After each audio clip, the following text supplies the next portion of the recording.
ಆದರೆ ಕೆಂಪು ಬಣ್ಣ ಅದ್ಭುತ. ಖಾರ ಕಡಿಮೆ ಆದ್ರೂ ರುಚಿಕರ. MDH ಕಾಶ್ಮೀರಿ.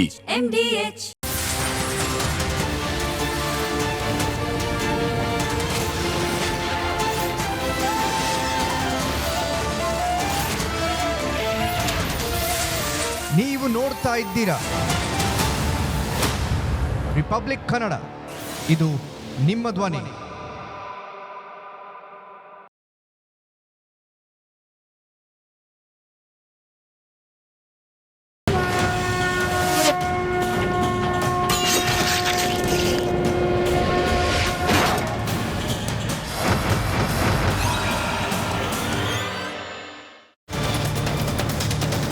ನಮಸ್ಕಾರ. ಮಹಾಭಾರತ ವಿಶೇಷ ಚರ್ಚಾ ಕಾರ್ಯಕ್ರಮಕ್ಕೆ ಸ್ವಾಗತ. ನಾನು ಸ್ಮಿತಾ ರಂಗನಾಥ್. ಇವತ್ತಿನ ಮಹಾಭಾರತ ಚರ್ಚಾ ಕಾರ್ಯಕ್ರಮದ ವಿಶೇಷ ಅತಿಥಿಗಳು ಸಂಸದರಾದ ತೇಜಸ್ವಿ ಸೂರ್ಯ ಅವರು. ನಮಸ್ಕಾರ, ಕಾರ್ಯಕ್ರಮಕ್ಕೆ ಸ್ವಾಗತ. ನಮಸ್ಕಾರ ಮೇಡಮ್. ಹಾಗೆ ಎಂದಿನಂತೆ ಮಹಾಭಾರತ ಮೆಗಾ ಡಿಬೇಟ್ನಲ್ಲಿ ನಮ್ಮ ಜೊತೆಯಲ್ಲಿ ಆಡಿಯನ್ಸ್ ಕೂಡ ಇದ್ದಾರೆ. ನಮಸ್ಕಾರ, ಎಲ್ಲರಿಗೂ ಕಾರ್ಯಕ್ರಮಕ್ಕೆ ಸ್ವಾಗತ. ತೇಜಸ್ವಿ ಸರ್, ಅನೇಕ ವಿಚಾರಗಳನ್ನು ತಾವು ಕಳೆದ ಬಾರಿ ಬಂದಾಗೂ ಕೂಡ ಚರ್ಚೆ ಮಾಡಿದ್ವಿ, ಧರ್ಮಸ್ಥಳದಿಂದ ಹಿಡಿದು ರಾಜಕಾರಣದವರೆಗೂ. ಆದರೆ ಅದಾದ ನಂತರದಲ್ಲಿ ಈಗಿನವರೆಗೂ ನೀವು ಹೆಚ್ಚು ಸುದ್ದಿಯಲ್ಲಿ ಇರೋದು, ಚರ್ಚೆಗೆ ಗ್ರಾಸವಾಗ್ತಾ ಇರೋದು ಬೆಂಗಳೂರಿನ ಟನಲ್ ರೋಡ್ ವಿಚಾರಕ್ಕೆ ಸಂಬಂಧಪಟ್ಟಂತೆ. ತೇಜಸ್ವಿ ಸೂರ್ಯ ಅವರು ತೀರಾ ಪರ್ಸ್ನಲ್ ಆಗಿ ತೊಗೊಂಡ್ಬಿಟ್ಟಿದ್ದಾರಾ ಈ ಟನಲ್ ರೋಡನ್ನು ವಿರೋಧ ಮಾಡೋ ವಿಚಾರನ ಅಂತ? ಇಲ್ಲ ಮೇಡಮ್, ನನ್ನ ವಿರೋಧ ಇದಕ್ಕೆ ವೈಯಕ್ತಿಕವಾದದ್ದಲ್ಲ. ಸಾರ್ವಜನಿಕರು ಏನು ವಿರೋಧ ಮಾಡ್ತಾ ಇದ್ದಾರೆ, ಆ ವಿರೋಧವನ್ನು ಒಬ್ಬ ಜವಾಬ್ದಾರಿಯುತ ಜನಪ್ರತಿನಿಧಿಯಾಗಿ ಇದನ್ನು ನಾನು ಆ್ಯಂಪ್ಲಿಫೈ ಮಾಡ್ತಾ ಇದ್ದೀನಿ, ಅದಕ್ಕೆ ಧ್ವನಿ ಆಗ್ತಾ ಇದ್ದೀನಿ. ಇದು ಪರ್ಸನಲ್ ಆಗಿ ತಗೊಂಡಿರುವಂಥದ್ದು ಸರ್ಕಾರ ಅಂತ ಅನ್ನಿಸ್ತಾ ಇದೆ. ಏಕೆಂದರೆ ಇಷ್ಟೆಲ್ಲ ವಿರೋಧಗಳ ಮಧ್ಯೆಯೂ, ಇಷ್ಟೆಲ್ಲ ತಾಂತ್ರಿಕ ಕೊರತೆಗಳ ಮಧ್ಯೆಯೂ ಇದನ್ನು ನಾವು ಮಾಡೇ ಮಾಡ್ತೀವಿ ಅಂತ ತಗೊಂಡಿರುವಂಥದ್ದು ಸರ್ಕಾರ ಪರ್ಸ್ನಲ್ ಆಗಿ ತಗೊಂಡಿದೆ ಅಂತ ಅನ್ನಿಸ್ತಾ ಇದೆ ಹೊರತು ನನ್ನ ವಿರೋಧ ಇದು ಪರ್ಸ್ನಲ್ ಅಲ್ಲ. ಇದು ಆಬ್ಜೆಕ್ಟಿವ್ ಆಗಿ ವಿಚಾರ ಆಧಾರಿತ, ವಿಷಯ ಆಧಾರಿತವಾದಂಥ ವಿರೋಧ ಇದೆ. ಟನಲ್ ರೋಡ್ಗೆ ಸಂಬಂಧಪಟ್ಟಂತೆ ನೀವು ವೈಜ್ಞಾನಿಕ ಕಾರಣಗಳನ್ನು ಕೂಡ ಕೊಡ್ತಿದ್ದೀರಿ, ಹಾಗೆ ಕೆಲವೊಂದಷ್ಟು ಪ್ರಾಕ್ಟಿಕಲ್ ಕಾರಣಗಳನ್ನು ಕೂಡ ಕೊಡ್ತಿದ್ದೀರಿ ಯಾಕೆ ನಿಮ್ಮ ವಿರೋಧ ಅಂಥೇಳಿ. ಅದ್ರ ಬಗ್ಗೆ ಎಲ್ಲ ಡೀಟೇಲ್ ಆಗಿ ಪ್ರಶ್ನೆ ಕೇಳೋಕೆ ಮುಂಚೆ, ರಾಜಕೀಯವಾಗಿ ಹೆಚ್ಚು ಚರ್ಚೆಗೆ ಆಗ್ತಾ ಇದೆ ಈ ವಿಚಾರ. ಹಾಗಾಗಿ ಇದಕ್ಕೆ ಸಂಬಂಧಪಟ್ಟಂತೆ ಇದು ಒಂಥರ ಹೇಗಾಗ್ತಿದೆ ಜನಸಾಮಾನ್ಯರಿಗೆ ಅಂದರೆ, ಡಿ ಕೆ ಶಿವಕುಮಾರ್ ಅವರು ಪ್ರತಿಷ್ಠೆಯಾಗಿ ಪರಿಗಣಿಸಿದ್ದಾರೆ, ತೇಜಸ್ವಿ ಸೂರ್ಯ ಅವರು ಹಠಕ್ಕೆ ಬಿದ್ದಿದ್ದಾರೆ ಅನ್ನೋ ರೀತಿಯಲ್ಲಿ ಆಗ್ಬಿಟ್ಟಿದೆ. ನಾನು ನಿಮ್ಮ ವೈಯಕ್ತಿಕ ಹಠಾನ ಇದು ಅಂತ ಕೇಳಿದೆ, ಇದೀಗ more of D K Shivakumar versus Tejasvi Surya ಅನ್ನೋ ರೀತಿಯಲ್ಲಿ ಆಗ್ಬಿಟ್ಟಿದೆಯಾ ಅಂತ? ಮೇಡಮ್,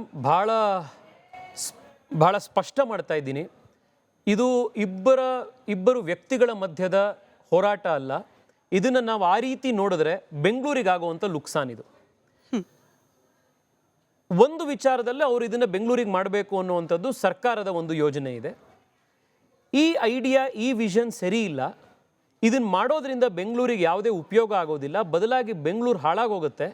ಬೆಂಗಳೂರಿಗೆ ಮಾಡಬೇಕಾಗಿರುವಂಥದ್ದು, ಉಪಯೋಗ ಆಗುವಂಥದ್ದು ಎಷ್ಟೋ ಬೇರೆ ಉಪಯೋಗಗಳ ಕೆಲಸಗಳಿದೆ, ಅದನ್ನು ಮಾಡಬೇಕು ಅನ್ನುವಂಥದ್ದು ನಮ್ಮ ವಿಷನ್ ಇದೆ. It is a battle of two alternate visions, not two personalities. ನಾವು ಯಾವತ್ತು ರಾಜಕಾರಣವನ್ನು ಇಬ್ಬರು ವ್ಯಕ್ತಿಗಳ ಜಗಳ ಅಂತ ಮಾಡ್ತೀವಿ, ಆವಾಗ ಉದ್ದೇಶ ಹಾಳಾಗುತ್ತೆ. ಇದರಲ್ಲಿ ಉದ್ದೇಶ ಇರುವಂಥದ್ದು ಬೆಂಗಳೂರಿಗೆ ಯಾವುದು ಒಳ್ಳೆಯದು ಅದಾಗಬೇಕು. ನಾವು ಟನಲ್ ರೋಡ್ನ ವಿರೋಧ ಮಾಡ್ತಾ ಇರುವಂಥದ್ದು ಇದರಲ್ಲಿರುವಂಥ DPRನ ಸಮಸ್ಯೆಗಳು, ಇದು ಇಂಪ್ರ್ಯಾಕ್ಟಿಕಲ್ ಅನ್ನುವಂಥ ಕಾರಣಕ್ಕೆ, ಇದರಲ್ಲಿರುವಂಥ ಫೈನಾನ್ಷಿಯಲ್ ಸಮಸ್ಯೆಗಳ ಕಾರಣಕ್ಕೆ, ಕೆಲವು ಸೈದ್ಧಾಂತಿಕ ಕಾರಣಕ್ಕೆ ವಿರೋಧ ಮಾಡ್ತಾ ಇದ್ದೀವಿ ಹೊರತು ಇದನ್ನು ರಾಜ್ಯ ಸರ್ಕಾರ ತೊಗೊಂಡು ಬಂದಿದೆ ಅಥವಾ ಕಾಂಗ್ರೆಸ್ನವ್ರು ತಂದಿದ್ದಾರೆ ಅಥವಾ ಡಿ ಕೆ ಶಿವಕುಮಾರ್ ಅವರು ತೊಗೊಂಡ್ಬಂದಿದ್ದಾರೆ ಅನ್ನೋ ಕಾರಣಕ್ಕೆ ವಿರೋಧ ಮಾಡ್ತಾ ಇಲ್ಲ. ನಿಮಗೆ ಭಾಳ ಸ್ಪಷ್ಟವಾಗಿ ಹೇಳ್ತೀನಿ, ಕಾಂಗ್ರೆಸ್ ಸರ್ಕಾರವೇ ಡಿ ಕೆ ಶಿವಕುಮಾರ್ ಅವರೇನೆ PRRನ ಮಾಡಬೇಕು ಅಂತ ಹೇಳಿ ಅದಕ್ಕೆ ಇದು ಬೆಂಗಳೂರು ಬಿಸ್ನೆಸ್ ಕಾರಿಡಾರ್ ಅಂತ ಹೊಸ ಕಂಪನಿಯನ್ನು ಮಾಡ್ತಾ ಇದ್ದಾರೆ. ಅದಕ್ಕೆ ನನ್ನದು ಮತ್ತು ನಮ್ಮ ಪಾರ್ಟಿಯದ್ದು ಸಂಪೂರ್ಣ ಬೆಂಬಲ ಇದೆ. ಬೆಂಗಳೂರಿಗೆ PRR ಅವಶ್ಯಕತೆ ಇದೆ. ಸರ್ಕಾರ ಪ್ರಯತ್ನ ಪಟ್ಟು ಅಲ್ಲಿನ ರೈತರುಗಳಿಗೆ ಮತ್ತೊಬ್ಬರಿಗೆ ಎಲ್ರಿಗೂ ಕೂಡ ಕಾಂಪನ್ಸೇಷನ್ ಕೊಟ್ಟು ಜೊತೆಗೆ ತೊಗೊಂಡು ಹೋಗಬೇಕು ಅಂತ ಪ್ರಯತ್ನ ಆಗ್ತಾ ಇದೆ. ನೀವು PRR ಮಾಡಿ, ಅದಕ್ಕೆಲ್ಲ ಸಹಕಾರ ಸಪೋರ್ಟು ನಮ್ಮದಿದೆ. ಸಬರ್ಬನ್ ರೈಲು ರಾಜ್ಯ ಕೇಂದ್ರ ಸರ್ಕಾರಗಳ ಸಹಯೋಗದಲ್ಲಿ ಮಾಡಬೇಕು ಅಂತಿದೆ, ಅದಕ್ಕೆ ನಮ್ಮ ಸಂಪೂರ್ಣ ಸಹಯೋಗ ಇದೆ. ಮೆಟ್ರೋ ರಾಜ್ಯ ಕೇಂದ್ರ ಸರ್ಕಾರಗಳ ಸಹಯೋಗದಲ್ಲಿ ಮಾಡಬೇಕು ಅಂತಿದೆ, ಅದಕ್ಕೆ ನಮ್ಮ ಸಂಪೂರ್ಣ ಸಪೋರ್ಟ್ ಇದೆ. ಟನಲ್ ರೋಡ್ ಪ್ರಾಜೆಕ್ಟು ಅನ್ಸೈಂಟಿಫಿಕ್ಕು, ಫೈನಾನ್ಷಿಯಲಿ ಅನ್ವಯಬಲ್ಲು, ಇದು ಸಾಮಾನ್ಯ ಜನಕ್ಕೆ ಇದರಿಂದ ಯಾವುದೇ ಉಪಯೋಗ ಆಗಲ್ಲ. ಟ್ರಾಫಿಕ್ ಸಮಸ್ಯೆ ಬಗೆಹರಿಯುತ್ತೆ ಅನ್ನುವಂಥ ನಿಮ್ಮ ಉದ್ದೇಶ ಇದರಿಂದ ಸಾಧ್ಯ ಆಗಲ್ಲ. ಬೆಂಗಳೂರು ಜನಕ್ಕೆ ಬೇಡದ ಈ ಪ್ರಾಜೆಕ್ಟನ್ನು ನೀವು ನಮ್ಮ ಮೇಲೆ ಹೇರಬೇಡಿ ಅನ್ನೋ ಒಂದೇ ಕಾರಣಕ್ಕೋಸ್ಕರ ಈ ವಿಚಾರವನ್ನು ನಾವು ವಿರೋಧ ಮಾಡ್ತಾ ಇದ್ದೀವಿ. ಬಟ್ ವಿಶ್ಲೇಷಣೆಗಳು ಹೆಂಗೆ ಬರ್ತಿದೆ ಅಂತಂದರೆ ಸೈಂಟಿಫಿಕಲಿ ನಾನು ನಿಮ್ಮ ಹತ್ರ ರೀಸನ್ ಕೇಳ್ತೀನಿ ಯಾಕಿದು ಸರಿ ಅನ್ನಿಸ್ತಿಲ್ಲ ಅಂತ ಹೇಳಿ. ಬಟ್ ವಿಶ್ಲೇಷಣೆ ಹೆಂಗೆ ಬರ್ತಿದೆ ಅಂತಂದರೆ ಕೇಂದ್ರ ಸರ್ಕಾರ ಮಾಡಿದ್ರೆ ಅಭಿವೃದ್ಧಿ, ನಾವು ಮಾಡಿದ್ರೆ ವಿವಾದಾನ ಅಂತೇಳಿ ಡಿ ಕೆ ಶಿವಕುಮಾರ್ ಅವ್ರು ನೇರವಾಗಿ ಪ್ರಶ್ನೆ ಕೇಳ್ತಾರೆ. BJPಗರು ವರ್ತನೆ ಹೇಗಿದೆ ಅಂದರೆ ಅದರಲ್ಲೂ ಎಸ್ಪೆಷಲಿ ತೇಜಸ್ವಿ ಸೂರ್ಯ ಅವ್ರದ್ದು ಬೆಂಗಳೂರು ಅಭಿವೃದ್ಧಿ ಮಾಡೋದೇನೆ ಒಂದು ರೀತಿಯಲ್ಲಿ ಏನೋ ಅಪರಾಧ ಮಾಡ್ಲಿಕ್ಕೆ ಹೊರಟಿರೋ ರೀತಿಯಲ್ಲಿ ವಿಶ್ಲೇಷಣೆ ಮಾಡ್ತಿದ್ದಾರೆ. ಬೆಂಗಳೂರಿನ ಟ್ರಾಫಿಕ್ ಸಮಸ್ಯೆಗೆ ಪರಿಹಾರ ಆಗಬಲ್ಲಂತಹ ಅವರ ಪ್ರಕಾರ ಟನಲ್ ರೋಡನ್ನು ವಿರೋಧ ಮಾಡೋ ಮೂಲಕ ಅಭಿವೃದ್ಧಿಗೆ ವಿರುದ್ಧವಾಗಿ ನಿಂತಿದ್ದಾರೆ. ಇದೇ ವಿಶ್ಲೇಷಣೆ ಬರ್ತಿರೋದು ಕಾಂಗ್ರೆಸ್ ಪಕ್ಷದ ಕಡೆಯಿಂದ. ಮೇಡಮ್, ನನಗೆ ಅಭಿವೃದ್ಧಿ ಅಂದರೆ ಏನು, ಅಪರಾಧ ಅಂದ್ರೆ ಏನು, ನಿಮ್ಮ ಪದ ಬಳಸಿ ಹೇಳ್ತಿದ್ದೀನಿ. ಅಪರಾಧ ಅಂದ್ರೆ ಯಾವುದು? ಡಿ ಕೆ ಶಿವಕುಮಾರ್ ಅವರು ಐ ಕನ್ವೇಡ್ ಇಟ್. ಅದರ ವಿರುದ್ಧ ಅದೇನು ವ್ಯತ್ಯಾಸ ಅಂತ ನಾನು ನಿಮಗೆ ಹೇಳಲಿಕ್ಕೆ ಇಚ್ಛೆ ಪಡ್ತೀನಿ. ಯೆಲ್ಲೋ ಲೈನ್ ಮೆಟ್ರೋ ಶುರು ಮಾಡಿದ್ರಿ. ರಾಜ್ಯ ಸರ್ಕಾರದವರು ಮುಖ್ಯಮಂತ್ರಿ ಉಪಮುಖ್ಯಮಂತ್ರಿಗಳನ್ನೇ ನೀವು ನಿಮ್ಮ ಎಕ್ಸ್ ಖಾತೆಯಲ್ಲಿ ಟ್ವೀಟ್ ಮಾಡಿದ್ರಿ 37% ಟ್ರಾಫಿಕ್ ಕಡಿಮೆ ಆಯಿತು ಅಂತ. ಅದು ಅಭಿವೃದ್ಧಿ ಅಂದ್ರೆ 37% ಜನ ಯಾರು ಪ್ರೈವೇಟ್ ವೆಹಿಕಲ್ ಅಲ್ಲಿ ಹೋಗ್ತಾ ಇದ್ರು ಅವ್ರು ಇವಾಗ ಮೆಟ್ರೋಗೆ ಹೋಗಕ್ಕೆ ಶುರು ಮಾಡಿದ್ರು. 100 ಕಾರ್ ಹೋಗ್ತಿದ್ದ ಜಾಗದಲ್ಲಿ ಇವಾಗ 37 ಕಾರ್ ಕಡಿಮೆ ಆಯಿತು. ಅಭಿವೃದ್ಧಿ. 4600 ಎಲೆಕ್ಟ್ರಿಕ್ ಬಸ್ಗಳು ಕೇಂದ್ರ ಸರ್ಕಾರದ ಫೇಮ್ ಪ್ರಾಜೆಕ್ಟ್ನಲ್ಲಿ ಕುಮಾರಸ್ವಾಮಿ ಅವರು ಕೇಂದ್ರದಲ್ಲಿ ಇವತ್ತು ಸಚಿವರಾದ ಮೇಲೆ ಅವರು ಅದನ್ನು ಬೆಂಗಳೂರಿಗೆ ತಂದು ಕೊಟ್ಟಿದ್ದಾರೆ. BMTCಯ ಬಸ್ ಸಂಖ್ಯೆ ಸುಮಾರು 10-15 ವರ್ಷದಿಂದ ಸ್ಟ್ಯಾಗ್ನೆಂಟ್ ಆಗಿತ್ತು. ಇವತ್ತು ಜಾಸ್ತಿ ಆಗ್ತಾ ಇದೆ. ಅದರಲ್ಲಿ ಜನಸಾಮಾನ್ಯರು ಓಡಾಡ್ಬೋದು. ಅದು ಅಭಿವೃದ್ಧಿ. ನಮ್ಮ ನೈಸ್ ರೋಡ್ ಓಪನ್ ಆಯಿತು. ಎಷ್ಟೋ ಜನ ಇವತ್ತು ನೈಸ್ ರೋಡ್ನಲ್ಲಿ ಓಡಾಡ್ತಾರೆ. ಅರ್ಧ ಭಾಗಕ್ಕೆ ಹೋಯಿತು. ನೈಸ್ ರೋಡ್ಗೆ ಅಲ್ಲೋದ್ಮೇಲೆ ಇನ್ನೊಂದು ಅರ್ಧ ಕಂಪ್ಲೀಟ್ ಆದರೆ ಎಷ್ಟು ಚೆನ್ನಾಗಿರುತ್ತೆ ಅಂತ ಎಷ್ಟೋ ಜನಕ್ಕಿದೆ. ಅದು ನೀವು ಮಾಡಬೇಕಾಗಿರುವಂಥದ್ದು PRR, ಅದು ಕಂಪ್ಲೀಟ್ ಮಾಡಿ. ಅದು ಅಭಿವೃದ್ಧಿ. ಇದು ಅಭಿವೃದ್ಧಿ. ಅಪರಾಧ ಅಂದರೆ ಯಾವುದು ಹೇಳ್ತೀನಿ. 43,000 ಕೋಟಿ ರೂಪಾಯಿ ಖರ್ಚು ಮಾಡಿ ಒಂದು 35 ಕಿಲೋಮೀಟರ್ ರಸ್ತೆನ ನಾವು ಸುರಂಗದಲ್ಲಿ ತಗೊಂಡೋಗ್ತೀವಿ. ಪ್ರಪಂಚದ ಅತಿ ಕಾಸ್ಟ್ಲಿಯೆಸ್ಟ್ ರೋಡ್ ಇದೇ ಆಗುತ್ತೆ. ಈ ಪ್ರಾಜೆಕ್ಟ್ ಮಾಡೋದ್ರಿಂದ ಬೆಂಗಳೂರಿನಲ್ಲಿ ಸಂಪೂರ್ಣವಾಗಿ ಟ್ರಾಫಿಕ್ ಕಡಿಮೆ ಆಗ್ಬಿಡುತ್ತೆ ಅನ್ನುವಂಥ ಸುಳ್ಳು ಹೇಳೋದಿದೆಯಲ್ಲ, ಅದು ಅಪರಾಧ. ಇವತ್ತಾಗಲೇ 100 ಕಿಲೋಮೀಟರ್ ಬೆಂಗಳೂರಿನಲ್ಲಿದೆ ರೋಡು. ಟನಲ್ ರೋಡು ಅಂದರೆ ಏನೋದು? ಅದು ಇನ್ನೊಂದು ರೋಡ್ ತಾನೇ, ಸುರಂಗದಲ್ಲಿ ಹೋಗ್ತಾ ಇರುವಂಥ ರೋಡು. ಇಷ್ಟು 100 ಕಿಲೋಮೀಟರ್ ರೋಡ್ಗಳೇ ಬೆಂಗಳೂರು ಟ್ರಾಫಿಕ್ ಸಮಸ್ಯೆ ಸಾಲ್ವ್ ಆಗಿಲ್ಲ ಅನ್ನೋದಾದರೆ, ಇನ್ನು ಸುರಂಗದಲ್ಲಿ ಹೋಗೋವಂಥ 30 ಕಿಲೋಮೀಟರ್ ರಸ್ತೆ, ಇನ್ನೊಂದು 16 ಕಿಲೋಮೀಟರ್ ರಸ್ತೆ ಮ್ಯಾಜಿಕಲಿ ಹೆಂಗೆ ಬೆಂಗಳೂರ್ದು ಎಲ್ಲ ಟ್ರಾಫಿಕ್ ಸಾಲ್ವ್ ಆಗಿಬಿಡುತ್ತೆ? ಇದಕ್ಕೆ ಉತ್ತರ ಕೊಡಬೇಕಲ್ಲ. ಈಗಿರೋ 4,000 ಕಿಲೋಮೀಟರ್ ರೋಡೇ ಟ್ರಾಫಿಕ್ ಸಮಸ್ಯೆಯನ್ನು ಬಗೆಹರಿಸಿಲ್ಲ. ಈ 16 ಕಿಲೋಮೀಟರ್ ಏನಂತ ಮ್ಯಾಜಿಕ್ ಇದೆ ಈ 16 ಕಿಲೋಮೀಟ್ರಲ್ಲಿ? ಒಂದು ಸರಿ, ಇದು ಅಪರಾಧ. ಇನ್ನು ಇದರಲ್ಲಿ ನೀವು ಓಡಾಡೋದಿಕ್ಕೆ ಕಾರ್ಗಳಿಗೆ ಮಾತ್ರ ಎಂಟ್ರಿ. ನಿಮ್ಮ DPRನಲ್ಲಿ ನಾನು ಹೇಳ್ತಿರೋದು ಕಾರ್ಗಳಿಗೆ ಮಾತ್ರ ಅವಕಾಶ. ಇದರಲ್ಲಿ ಬಸ್ಸಿಗೆ ಅವಕಾಶ ಇಲ್ಲ, ಇದರಲ್ಲಿ 2 ವೀಲರ್ಗೆ ಅವಕಾಶ ಇಲ್ಲ, ಆಟೋ ರಿಕ್ಷಾಗೆ ಅವಕಾಶ ಇಲ್ಲ. ಆಟೋ ರಿಕ್ಷಾದಲ್ಲಿ ಓಡಾಡುವಂಥ ಜನ, 2 ವೀಲರಲ್ಲಿ ಓಡಾಡುವಂಥ ಜನ, ಇವ್ರು ಯಾರು ತೆರಿಗೆ ಕಟ್ಟಲ್ವಾ? ಇವ್ರು ಯಾರು ಬೆಂಗಳೂರು ನಾಗರಿಕರಲ್ವಾ? ಅವ್ರ ತೆರಿಗೆ ಹಣದಲ್ಲಿ ನೀವು ಇವತ್ತು ಪ್ರಾಜೆಕ್ಟ್ ಮಾಡಕ್ಕೆ ಹೋಗಿ ಅವ್ರಿಗೆ ಎಂಟ್ರಿ ಇಲ್ಲ ಅಂತಂದ್ರೆ ಯಾವ ನ್ಯಾಯ ಇದು? ಇದು ಆರ್ಥಿಕ ಅಸ್ಪೃಶ್ಯತೆ ಅಲ್ವಾ? ಇನ್ನು ಎಂಟ್ರಿ ಆಗೋವಂಥವ್ರಿಗೂ ಕೂಡ 2 ವೇ ಹೋಗಿ ಬರಬೇಕು ಅಂತಂದ್ರೆ ನೀವು ಪ್ರಪೋಸ್ ಮಾಡಿರುವಂಥದ್ದು 660 ರೂಪಾಯಿ ಟೋಲು ತಿಂಗಳಿಗೆ. ಇದೇನೋ ದಾವಣಗೆರೆಗೋ ಮೈಸೂರಿಗೋ ತಿಂಗಳಿಗೆ ಒಂದ್ಸತಿನೋ 6 ತಿಂಗಳಿಗೆ ಒಂದ್ಸತಿನೋ ಹಬ್ಬಕ್ಕೆ ಹೋಗಿ ಬರ್ತೀವಿ ಅನ್ನೋದಲ್ಲ. ದಿವಸ ಓಡಾಡುವಂಥ ರೋಡು. ದಿವಸ ಓಡಾಡುವಂಥ ರೋಡ್ನಲ್ಲಿ ತಿಂಗಳಿಗೆ 20,000 ರೂಪಾಯಿ ಬರೀ ಟೋಲಿಗೆ ಕೊಡೋವಂಥ ಬೆಂಗಳೂರಿನಲ್ಲಿ ಎಷ್ಟು ಜನ ಇದ್ದಾರೆ? ಇದು ಶ್ರೀಮಂತರಿಂದ ಶ್ರೀಮಂತರಿಗೋಸ್ಕರ ಮಾಡ್ತಾ ಇರುವಂಥ VIP ಕಾರಿಡಾರ್ ಪ್ರಾಜೆಕ್ಟ್ ಅಲ್ವಾ? ಸರಿ, ಈಗ 3 ಅಂಶಗಳನ್ನು ನೀವು ಪ್ರಸ್ತಾಪ ಇದು ಅಪರಾಧ ನಾನು ಹೇಳ್ತಿರೋದು. ಸರಿ, ಅರ್ಥ ಆಯ್ತು. ಮೂರನೇದು, ನೀವು 10 ಕೋಟಿ ರೂಪಾಯಿ ಖರ್ಚು ಮಾಡಿ ನೀವೊಂದು DPR ಮಾಡಿದ್ರಿ. ಆ DPR ಏನು ಹೇಳ್ತಾ ಇದೆ? ಒಂದು ಎಂಟ್ರಿ ನೀವು ಲಾಲ್ಬಾಗ್ ಒಳಗಡೆ, ಇನ್ನೊಂದು ಎಕ್ಸಿಟ್ ಅಲ್ಲಿ ನಿಮಗೆ ಸ್ಯಾಂಕಿ ಟ್ಯಾಂಕ್ ಹತ್ರ ಅಂತ. 3,000 ದಶಲಕ್ಷ ವರ್ಷಗಳ ಹಳೇದಾಗಿರುವಂಥ ನ್ಯಾಷನಲ್ ಜಿಯೋಲಾಜಿಕಲ್ ಮಾನ್ಯುಮೆಂಟ್ ಆಗಿರುವಂಥ ಲಾಲ್ಬಾಗ್ನ ಕೆಂಪೇಗೌಡರ ಟವರ್ ಇರುವಂಥ ಏನು ನಮ್ಮ ಗೋಪುರ ಇರುವಂಥ ಬಂಡೆ ಇದೆ, ಅದು ಬೆಂಗಳೂರಿನ ಆಸ್ತಿ. ನೀವು ಅದ್ರ ಮಧ್ಯದಲ್ಲಿ ಕೊರೆಯೋದಕ್ಕಿಂತ ಮುಂಚೆ ನೀವು ಜಿಯೋಲಾಜಿಕಲ್ ಸರ್ವೆ ಮಾಡಿದ್ರ? ಎನ್ವಿರಾನ್ಮೆಂಟ್ ಇಂಪ್ಯಾಕ್ಟ್ ಅಸೆಸ್ಮೆಂಟ್ ಮಾಡಿದ್ರ? ಯಾವುದೂ ಮಾಡಿಲ್ಲ. ನೀವು DPR ಅಲ್ಲಿ ಡಿಕ್ಲೇರ್ ಮಾಡ್ಕೊಂಡ್ಬಿಟ್ಟಿದ್ದೀರಾ, we are exempted from environment impact assessment ಅಂತ. ಈಗ ನೀವು ಮೆಟ್ರೋದಲ್ಲಿ ಇವತ್ತು ಮೆಟ್ರೋ ಟನಲ್ ಹೋಗಬೇಕಾದ್ರೆ ಎಷ್ಟೋ ಕಡೆ ಸವಾಲುಗಳು ಬರ್ತಾ ಇದೆ. 1 ವರ್ಷ ತಗೋಬೇಕಾಗಿರೋ ಪ್ರಾಜೆಕ್ಟು 3 ವರ್ಷ ತಗೊಳ್ತಾ ಇದೆ. ನಿಮಗೆ ಮಾತ್ರ ನೀವು ಟನಲ್ಗೆ ಕೊರಿಯಕ್ಕೆ ಹೋಗ್ತೀವಿ ಅಂದಾಗ ಮಾತ್ರ ನಿಮಗೆ ಬಂಡೆ ಸಿಗಲ್ಲ, ಕಲ್ ಸಿಗಲ್ಲ. ಭಾಳ ಸಾಫ್ಟಾಗಿ 50 ತಿಂಗಳಲ್ಲಿ ಹೆಂಗೆ ಕಂಪ್ಲೀಟ್ ಆಗಿಬಿಡುತ್ತೆ? ನಿಮ್ಮದೇ ಸರ್ಕಾರ ಅಪಾಯಿಂಟ್ ಮಾಡಿರುವಂಥ ಅರ್ಬನ್ ಡೆವಲಪ್ಮೆಂಟ್ ಡಿಪಾರ್ಟ್ಮೆಂಟ್ನವರು ನೀವು 4 ಕಡೆ ಸಾಯಿಲ್ ಟೆಸ್ಟಿಂಗ್ ಮಾಡಿದ್ದೀರಾ, ದಿಸ್ ಈಸ್ ನಾಟ್ ಇವನ್ ಬೇರ್ ಮಿನಿಮಮ್ ಅಂತ ಅವ್ರು ಹೇಳ್ತಾರೆ. ನೀವು ಹೈಡ್ರಾಲಜಿ ಸರ್ವೆ ಮಾಡಿಲ್ಲ, ಬೋರ್ವೆಲ್ಗಳ ಮೇಲೆ ಏನು ಸಮಸ್ಯೆ ಆಗುತ್ತೆ ಅಂತ ನೋಡಿಲ್ಲ, ಕೆರೆ ಕಟ್ಟೆಗಳ ಮೇಲೆ ಆಗುತ್ತೆ ಅಂತ ನೋಡಿಲ್ಲ. ಇದು ಯಾವುದೂ ಮಾಡದಲ್ಲೇ ನೀವು ಟೆಂಡರ್ ಕರೆದು ಬಿಟ್ಟಿದ್ದೀರಾ. ಯಾಕೆ ಈ ಥರ ತುರಿ?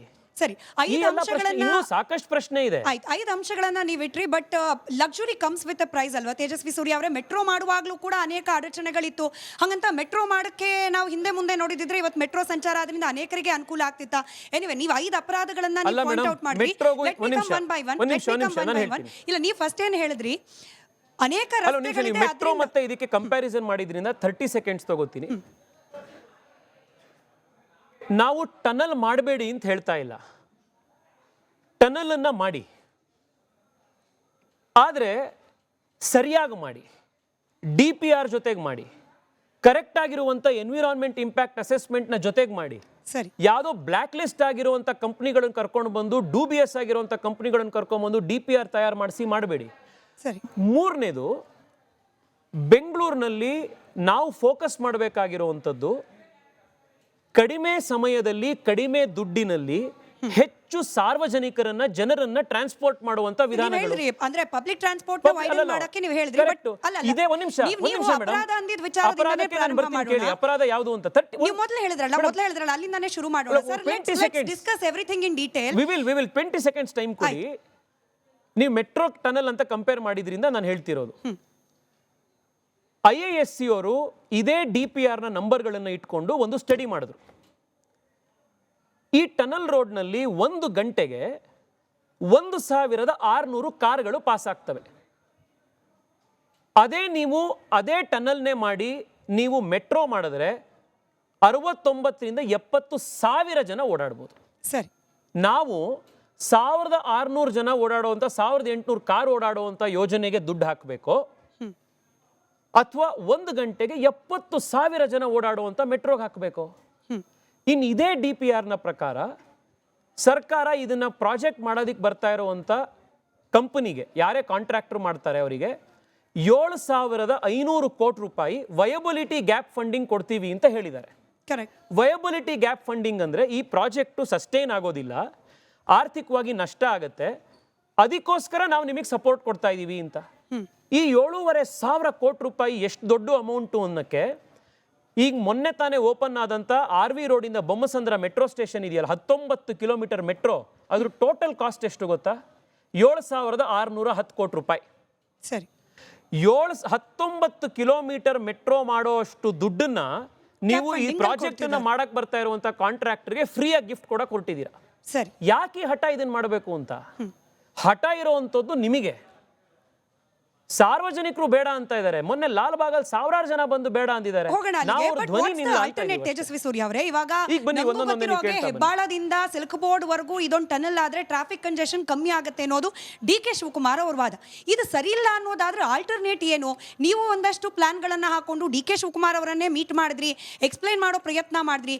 ಎಕ್ಸ್ಪ್ಲೈನ್ ಮಾಡುವಲ್ಲಿ, ಅವರನ್ನು ಕನ್ವಿನ್ಸ್ ಮಾಡುವಲ್ಲಿ ನೀವು ಫೇಲ್ಯೂರ್ ಆದ್ರ, ಅಥವಾ ಪ್ಲಾನ್ ಬಿ ಬಗ್ಗೆ ಯೋಚನೆ ಮಾಡ್ಲಿಕ್ಕೆ ಅವ್ರು ಫೇಲ್ಯೂರ್ ಆಗ್ತಿದ್ದಾರಾ ಅಂತ? ಮೇಡಮ್, ಇದು ಯಾರದ್ ಫೇಲ್ಯೂರು ಏನು ಅನ್ನೋದ್ರ ನೀವು ಮಾತನಾಡ್ತಾ ಹೋದ್ರೆ ತಿರ್ಗಾ ವೈಯಕ್ತಿಕವಾಗ್ತಾ ಹೋಗುತ್ತೆ.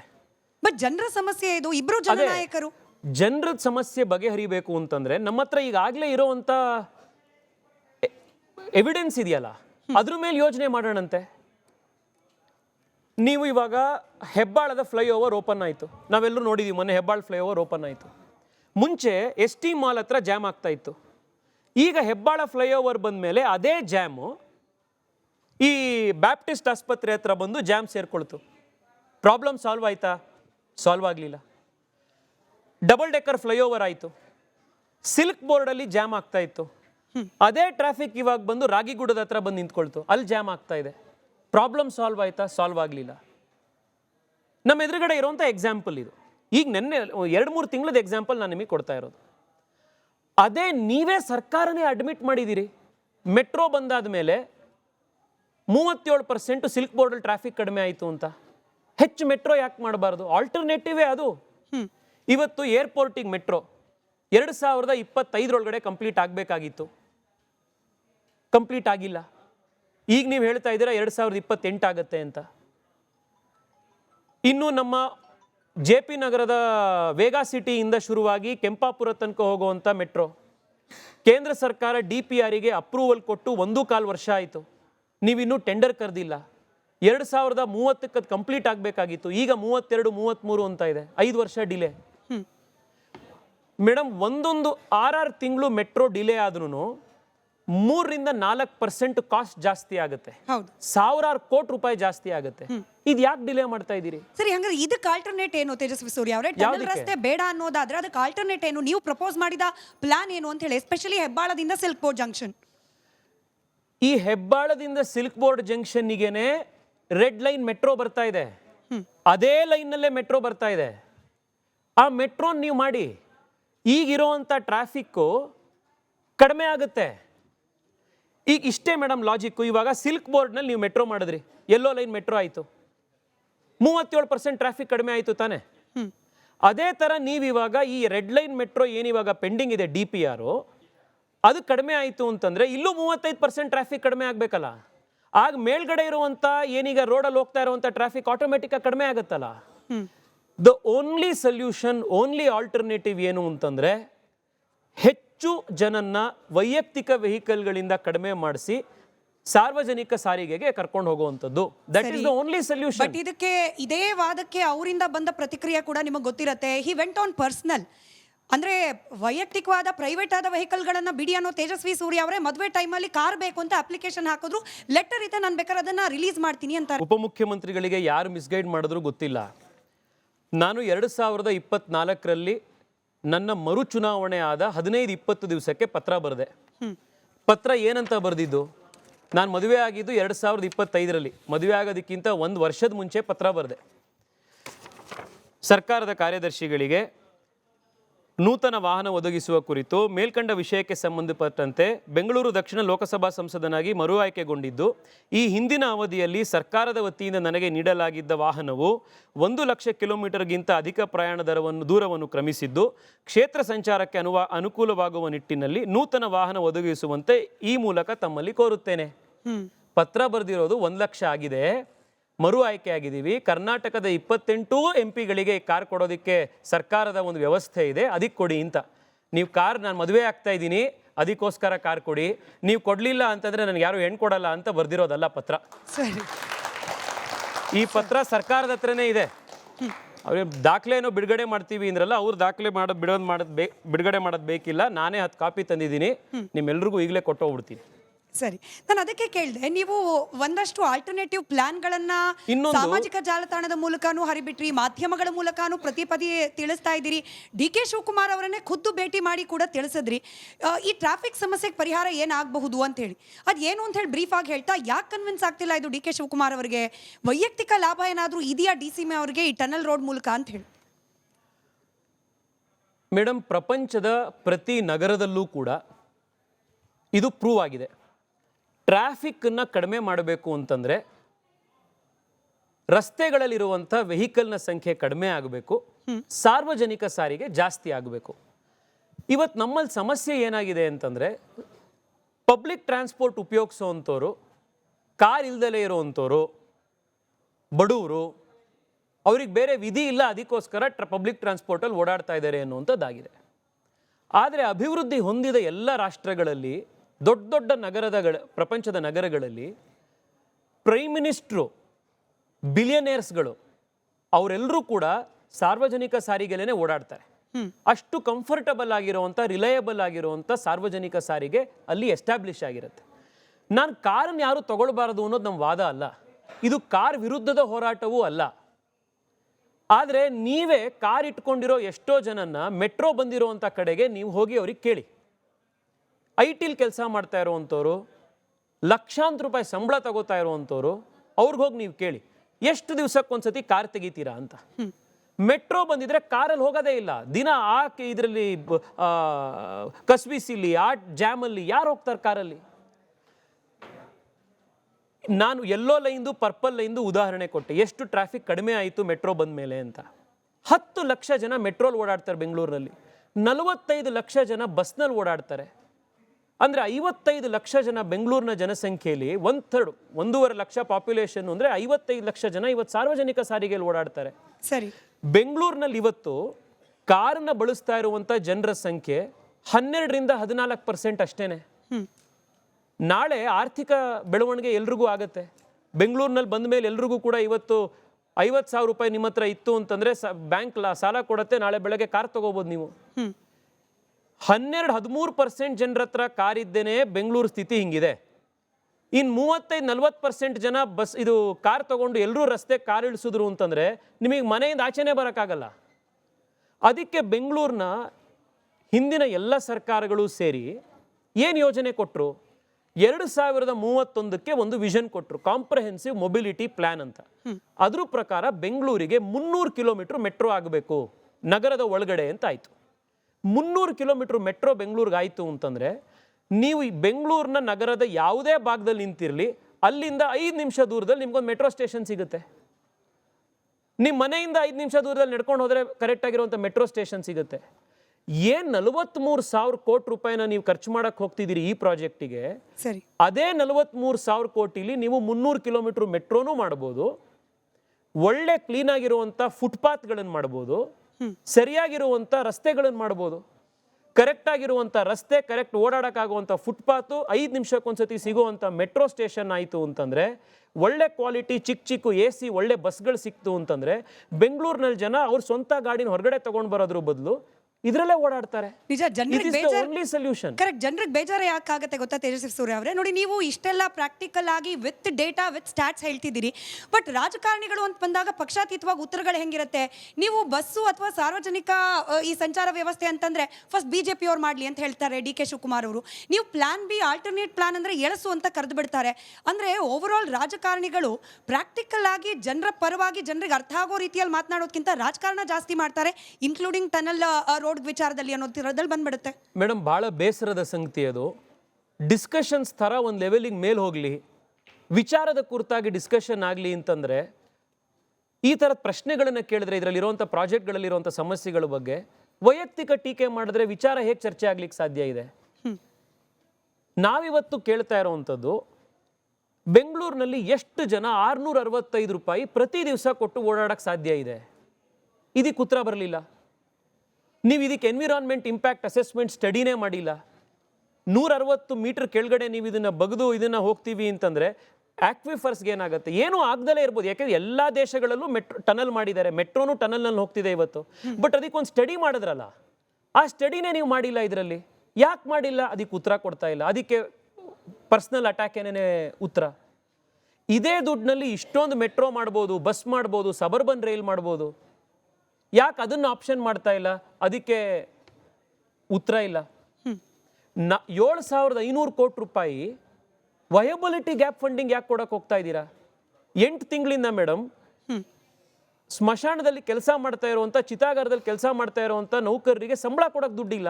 ಸರಿ, ನೀವು 7,500 ಕೋಟಿ ರೂಪಾಯಿ ಆದ ಕಾಂಟ್ರಾಕ್ಟರ್ ಕೊಡಕ್ಕೆ ಹೋಗ್ತಾ ಇದ್ದೀರಾ.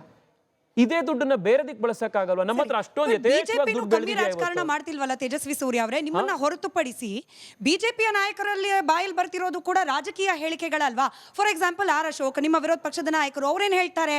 ಟನಲ್ ರೋಡ್ ಬಗ್ಗೆ ನೀವ್ ಎಕ್ಸ್ಪ್ಲೈನ್ ಮಾಡಿದ ಹಾಗೆ ಸೈಂಟಿಫಿಕಲಿ ರೀಸನ್ಸ್ ಕೊಟ್ಟು ಮಾತನಾಡೋದು ಬಿಟ್ಟು ಗುಂಡಿ ಮುಚ್ಚೋ ಟ್ಯಾಲೆಂಟ್ ಇಲ್ಲದೆ ಇರೋರು ಟನಲ್ ಕೊರಿತಾರ? ಅರೆ, ಗುಂಡಿ ಮುಚ್ಚೋದು it's a different issue. I know both are connected to roads. ಗುಂಡಿ ಮುಚ್ಚೋ ಟ್ಯಾಲೆಂಟ್ ಇಲ್ಲದೆ ಇರೋ ಟನಲ್ ರೋಡ್ ಮಾಡ್ತಾರ ಅಂದ್ರೆ ಟನಲ್ ರೋಡ್ ಮಾಡ್ಬೇಕಾಗಿರೋದು DK ಶಿವಕುಮಾರ್ ಅವರು ವೈಯಕ್ತಿಕವಾಗಿ ಹೋಗಿ ಗುಂಡಿ ತೋಡ್ಬೇಕಾಗಿಲ್ಲ. ಈ ಗುಂಡಿ ಮುಚ್ಚೋದು ವೈಯಕ್ತಿಕವಾಗಿ ಅವ್ರೇನು ಹೋಗಿ ಮಾಡ್ತಾ ಇಲ್ವಲ್ಲ. ಹೌದು, ಸರ್ಕಾರದ ಸಾಮರ್ಥ್ಯ ಏನು ಅಂತ ಗೊತ್ತಾಗ್ತಾ ಇದೆ. ಅಶೋಕ್ ಅವ್ರು ಕೇಳಿರೋದು ಸರಿ ಇದೆ. 3 ಬಾರಿ ಇದೇ ರಾಜ್ಯ ಸರ್ಕಾರ ನಾವು ಗುಂಡಿ ಮುಚ್ತೀವಿ ಅಂತ ಡೆಡ್ಲೈನ್ ಹಾಕಿದ್ರು. 3 ಸತಿ ಆ ಡೆಡ್ಲೈನೇ ಡೆಡ್ ಆಯ್ತು. ನಿಮಗೆ ಗುಂಡಿ ಮುಚ್ಚಕ್ಕಾಗ್ದಲೇ ಇರಬೇಕಾದ್ರೆ ಇಂಥ ಕಾಂಪ್ಲೆಕ್ಸ್ ಆಗಿರುವಂಥ ಪ್ರಾಜೆಕ್ಟನ್ನು ನಾವು ಕಂಪ್ಲೀಟ್ ಮಾಡ್ತೀವಿ ಅಂತ ನೀವು ಹೇಗೆ ಹೋಗ್ತಿದ್ದೀರಿ? ಎರಡನೇದು, ಈಗ ಈ ಪ್ರಾಜೆಕ್ಟ್ ಮಾಡಬೇಕಾಗಿರೋದನ್ನು ಕೂಡ ಇದೇ BBMP GBA ಇಂಜಿನಿಯರ್ಗಳೇ ತಾನೇ, ಅಥವಾ ಯಾವುದೋ ಮಂಗಳ ಗ್ರಹದಿಂದನೋ ಇನ್ಯಾರೋ ಬಂದು ಮಾಡಲ್ವಲ್ಲ ಇದನ್ನು. ಇಲ್ಲಿ ನಿಂತಿರುವಂಥ EG ಪುರ ಫ್ಲೈಓವರು 2 ಕಿಲೋಮೀಟರ್ ಇದೆ, 8 ವರ್ಷದಿಂದ ಮಾಡ್ತಾ ಇದ್ದಾರೆ. ನಮ್ಮ ಹೊಸಕೆರೆಹಳ್ಳಿ ಹತ್ರ ಫ್ಲೈಓವರ್ ಇದೆ, 1.5 ಕಿಲೋಮೀಟರ್ ಫ್ಲೈಓವರ್ ಹಿಂಗೆ ಹೋದ್ರೆ ಹಂಗೆ ಇಳಿಯತ್ತದು ಫ್ಲೈಓವರ್. 5.5 ವರ್ಷದಿಂದ ಮಾಡ್ತಾ ಇದ್ದಾರೆ. ಬಟ್ ಇದಕ್ಕೆ 50 ತಿಂಗಳ ಗಡುವನ್ನು ಕೊಡ್ತಿದ್ದಾರೆ, 50 ತಿಂಗಳಲ್ಲಿ ಮುಗಿಸ್ತೀವಿ ಅಂತ ನಿಮಗೆ ಅದಕ್ಕೆ ಅಷ್ಟು ನಾವು ಕೇಳ್ತಾ ಇರೋದು. ನೀವು ಗುಂಡಿ ಮುಚ್ಚೋ ಡೆಡ್ಲೈನನ್ನೇ ನಿಮಗೆ ಮುಚ್ಚಕ್ಕಾಗ್ತಾ ಇಲ್ಲ, ಮೀಟ್ ಮಾಡೋಕ್ಕಾಗ್ತಾ ಇಲ್ಲ. ಇನ್ನು 16 ಕಿಲೋಮೀಟ್ರು ಇಷ್ಟು ಕಾಂಪ್ಲೆಕ್ಸ್ ಆಗಿರುವಂಥ ಸುರಂಗ ಮಾರ್ಗವನ್ನ ನೀವು 50 ತಿಂಗಳೊಳಗಡೆ ಮುಗಿಸ್ಬಿಡ್ತೀರಿ ಅಂತ ನಾವು ನಂಬೇಕಂತೆ. ಸರಿ, ಒಂದ್ ಸತಿ ನೀವು ಅಲ್ಲಿ ಮೇಕ್ರಿ ಸರ್ಕಲ್ ಅಲ್ಲಿ ಬಗ್ದು ಈ ಕಡೆ ಇಲ್ಲಿಗೆ ಬರೋ ಅಷ್ಟೊತ್ತಿಗೆ 10 ವರ್ಷ ಬೆಂಗಳೂರು ನಾರ್ತ್ ಟು ಸೌತ್ ನೀವು ಡಿಸ್ಟ್ರಾಯ್ ಆಗೋಗ್ಬಿಡುತ್ತೆ ಈ ಸ್ಪೀಡಲ್ಲಿ ನೀವು ಹೋದ್ರೆ. These are are arguments. ಸರಿ, ಈ ಟೆಂಡರ್ ವಿಚಾರದಲ್ಲೂ ಕೂಡ ಯಾವುದೇ ಕಂಪನಿಗಳು ಅಥವಾ ಟೆಂಡರ್ ಯಾರು ಪಡಿಬೇಕು ಗುತ್ತಿಗೆದಾರರು ಆಸಕ್ತಿ ತೋರ್ತಿಲ್ಲ ಅನ್ನೋ ವಿಚಾರ ಕೂಡ ಚರ್ಚೆ. ಇದನ್ನು ಡೀಟೇಲ್ ಆಗಿ ಡಿಸ್ಕಸ್ ಮಾಡಬಹುದಾ ತೇಜಸ್ವಿ ಸೂರ್ಯ ಅವರೇ? ನೋಡಿ, ಈ DPR ನೀವೇ ಪ್ರಸ್ತಾಪ ಮಾಡ್ತಾ ಇದ್ದಾಗೆ ಸರ್ಕಾರವೇ ನೇಮಿಸಿದ ಸಮಿತಿನೇ 120 ಲೋಪಗಳನ್ನು ಗುರುತು ಮಾಡ್ತು. ಏನಾಯ್ತು ಅದಕ್ಕೆ? ಈಗ ನ್ಯಾಯಾಲಯದಲ್ಲೂ ಕೂಡ ಇದೆ ಇದೇ ವಿಚಾರ ಟನಲ್ ರೋಡ್ದು. ಬಟ್ ಸ್ಟಿಲ್ ಏನೋ ಒಂಥರ ತರಾತುರಿ ಕಾಣ್ತಾ ಇದೆಯಾ DK ಶಿವಕುಮಾರ್ ಅವರಲ್ಲಿ? ಟೆಂಡರ್ ಕರೆದು ಬಿಡಬೇಕು, ಪ್ರಾಜೆಕ್ಟ್ ಶುರು ಆಗ್ಬಿಡ್ಬೇಕು ಅಂತ ಹೇಳಿ ಈ ಲೋಪಗಳನ್ನು ಸರಿಪಡಿಸೋದು ಅಥವಾ ನ್ಯಾಯಾಲಯ ಇತ್ಯರ್ಥ ಮಾಡೋದು, ಇದಕ್ಕೆ ಕಾಯುವ ತಾಳ್ಮೆಯನ್ನ DK ಶಿವಕುಮಾರ್ ಅವರು ಕಳೆದುಕೊಂಡಿದ್ದಾರೆ ಅಂತ ನಿಮಗೆ ಅನಿಸ್ತಿದ್ಯಾ? ಮೇಡಮ್, ಟೈಮ್ ಲೈನ್ ನಾನೇ ಹೇಳ್ತೀನಿ, ಡಿಸಿಷನ್ ನೀವೇ ಬನ್ನಿ. ಯಾವುದೇ ಪ್ರಾಜೆಕ್ಟ್ ಆಗಬೇಕು ಅಂತಂದರೆ ಫಸ್ಟು ಒಂದು ಪ್ರೀ ಫೀಸಿಬಿಲಿಟಿ ಸ್ಟಡಿ ಅಂತ ಆಗುತ್ತೆ, ಫೀಸಿಬಿಲಿಟಿ ರಿಪೋರ್ಟ್. ಫೀಸಿಬಿಲಿಟಿ ರಿಪೋರ್ಟ್ ಬಂದಾದ ಮೇಲೆ ಅದರ ಆಧಾರದ ಮೇಲೆ ಡೀಟೇಲ್ಡ್ ಪ್ರಾಜೆಕ್ಟ್ ರಿಪೋರ್ಟ್ ಅಂತ DPR ಆಗುತ್ತೆ. ಈ ಕೇಸಲ್ಲಿ ಫೀಸಿಬಿಲಿಟಿ ರಿಪೋರ್ಟ್ ಬರೋದಕ್ಕಿಂತ ಮುಂಚೆನೇ DPR ಬಂದ್ಬಿಡ್ತು. DPRದು ಫೈನಲೈಸ್ ಆಗೋದಕ್ಕಿಂತ ಮುಂಚೆನೇ, ಡ್ರಾಫ್ಟ್ DPR ಕಂಪ್ಲೀಟ್ ಆಗೋದಕ್ಕಿಂತ ಮುಂಚೆನೇ ಟೆಂಡರ್ ಕರೆದ್ಬಿಟ್ರು. ತರಾತುರಿ ಯಾರದ್ದು? 10 ಕೋಟಿ ರೂಪಾಯಿ ನೀವು DPR ಅಲ್ಲಿ ತಯಾರು ಮಾಡಿದ್ರಿ, ಒಂದು ಕಂಪ್ನಿ ಕೊಟ್ಟು. ಆ ಕಂಪ್ನಿನೂ ಎಂಥದ್ದು ಅಂದರೆ ಯಾವುದೋ ಒಂದು ರೆಪ್ಯೂಟೆಡ್ ಇರುವಂಥ ಕಂಪ್ನಿ ಯಾವುದಾದ್ರೂ ಬಂದು ಮಾಡ್ತಾ ಇದು. DPR ಮಾಡಿದ್ದು ಆಲ್ಟಿನಾಕ್ ಅನ್ನೋ ಕಂಪ್ನಿ, ಫೀಸಿಬಿಲಿಟಿ ರಿಪೋರ್ಟ್ ಮಾಡಿದ್ದು ರಾಡಿ ಕನ್ಸಲ್ಟೆಂಟ್ಸ್ ಅನ್ನುವಂಥ ಕಂಪ್ನಿ. ಈ ಎಂಥ ಕಂಪ್ನಿಗಳಿವು ಅಂದರೆ ದೇಶದ 4 ರಾಜ್ಯಗಳಲ್ಲಿ ಬ್ಲ್ಯಾಕ್ ಲಿಸ್ಟ್ ಆಗಿದ್ವಿ ಇವು.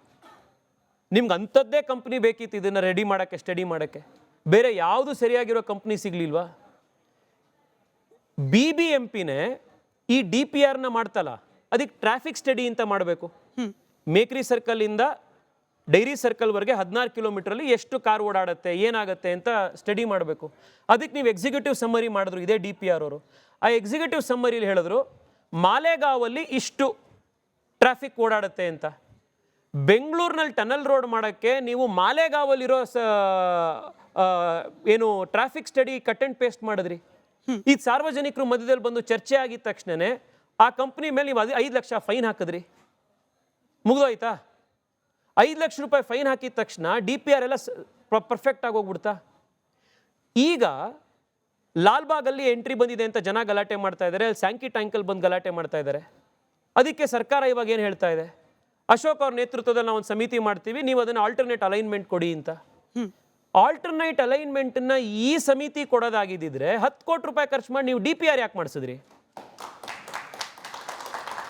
ನೀವು ಇದಕ್ಕೆ ಲಾಜಿಕ್ಕೇ ಇಲ್ವಲ್ಲ ಯಾವ ಆರ್ಗ್ಯುಮೆಂಟ್ಗೂ ಕೂಡ. ಕಳೆದ 1.5-2 ತಿಂಗಳಿಂದ ಸತತವಾಗಿ ನಾವು ಈ ಇಶ್ಯೂನ ರೈಸ್ ಮಾಡ್ತಾ ಇದ್ದೀವಿ. ಸರಿ, ಈ ಯಾವುದಾದ್ರೂ ಪ್ರಶ್ನೆಗೆ ಸರ್ಕಾರದಿಂದ ಒಂದು ಉತ್ತರ ಬಂದಿದೆಯಾ?